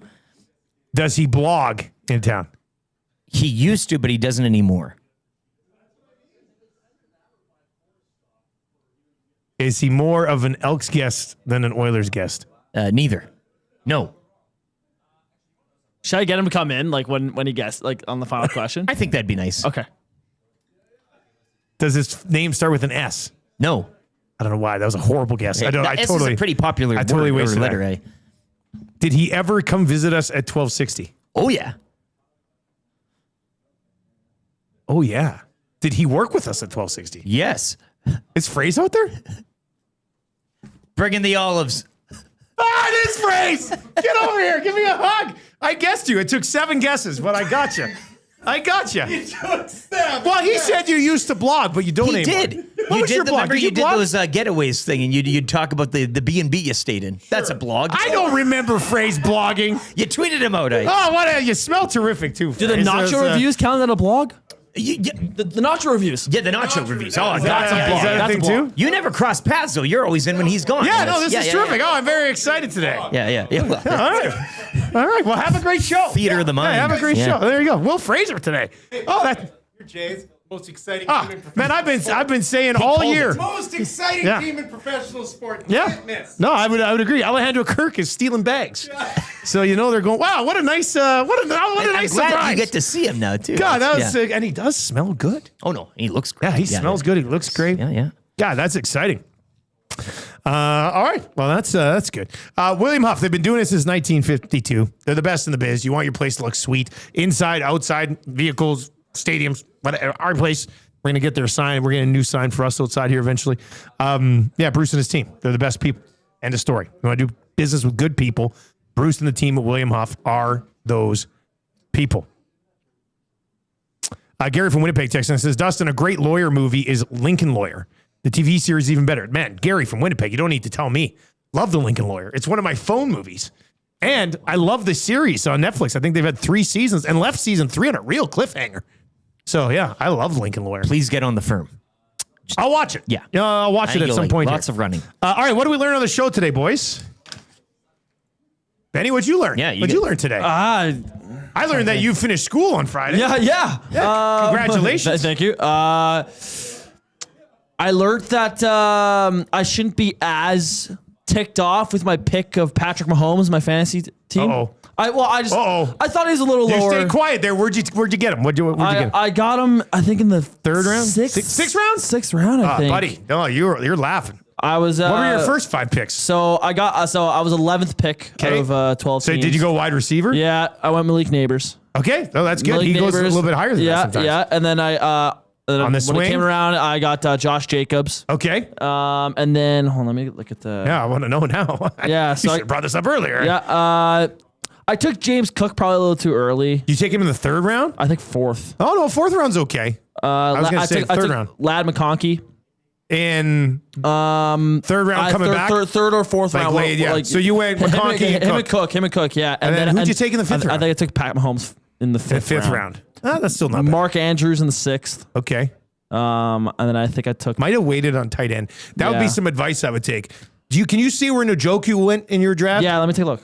Because I would definitely take Njoku ahead of Mark Andrews. And I'm getting Njoku in like some 8th rounds. It's insane value on that guy right now. Let me take a look. Where's the draft recap? There you go. Okay. Njoku. Yeah. He must have gone after Mark Andrews. Yeah, if I had to guess. We're in what round? I'm in round 4. He's not here. Yeah. Round 5. Wouldn't be in 5, I don't There's think. Laporta. Yeah. See, so he's What app are you using? ESPN. Okay. I don't use ESPN anymore. We're on Sleeper a lot.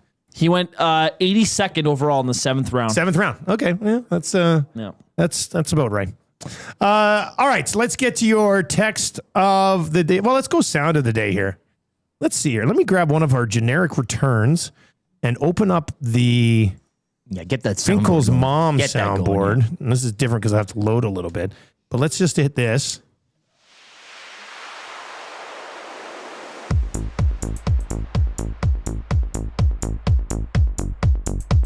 Kick. Dan Marino should die of gonorrhea and rot in hell.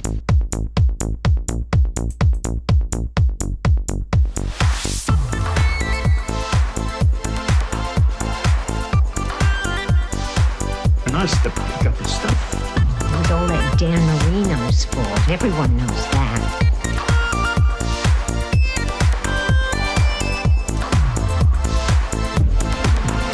When Ray gets back and starts kicking again, he'll never even know he was gone.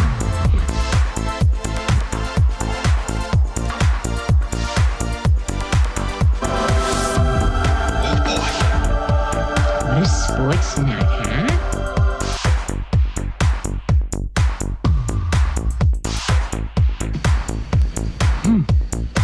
What do you know? They're little footballs. Laces out.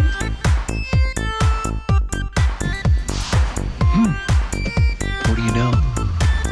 They're little footballs. Laces out. There you go. That's your sound of the day here on the Nielson Show. Great track pairing. That worked out really well. That yeah. song is a great bass line for any sort of remix. That's a good one.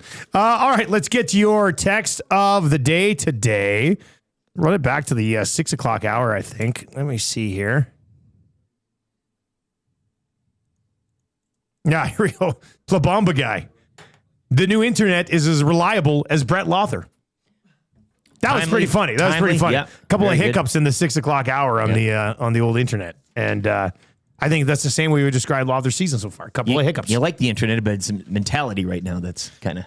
I don't know why everybody likes the internet so much when it's only been about 80% for 6 years. It means well. It's a good guy. The internet does. That internet, Look, he is a great guy. He is an all-time good dude. Yeah. But I just hope that, and that's probably why you want to keep him. I know. But sometimes you can't have an all-time good dude cost you a championship. This is business.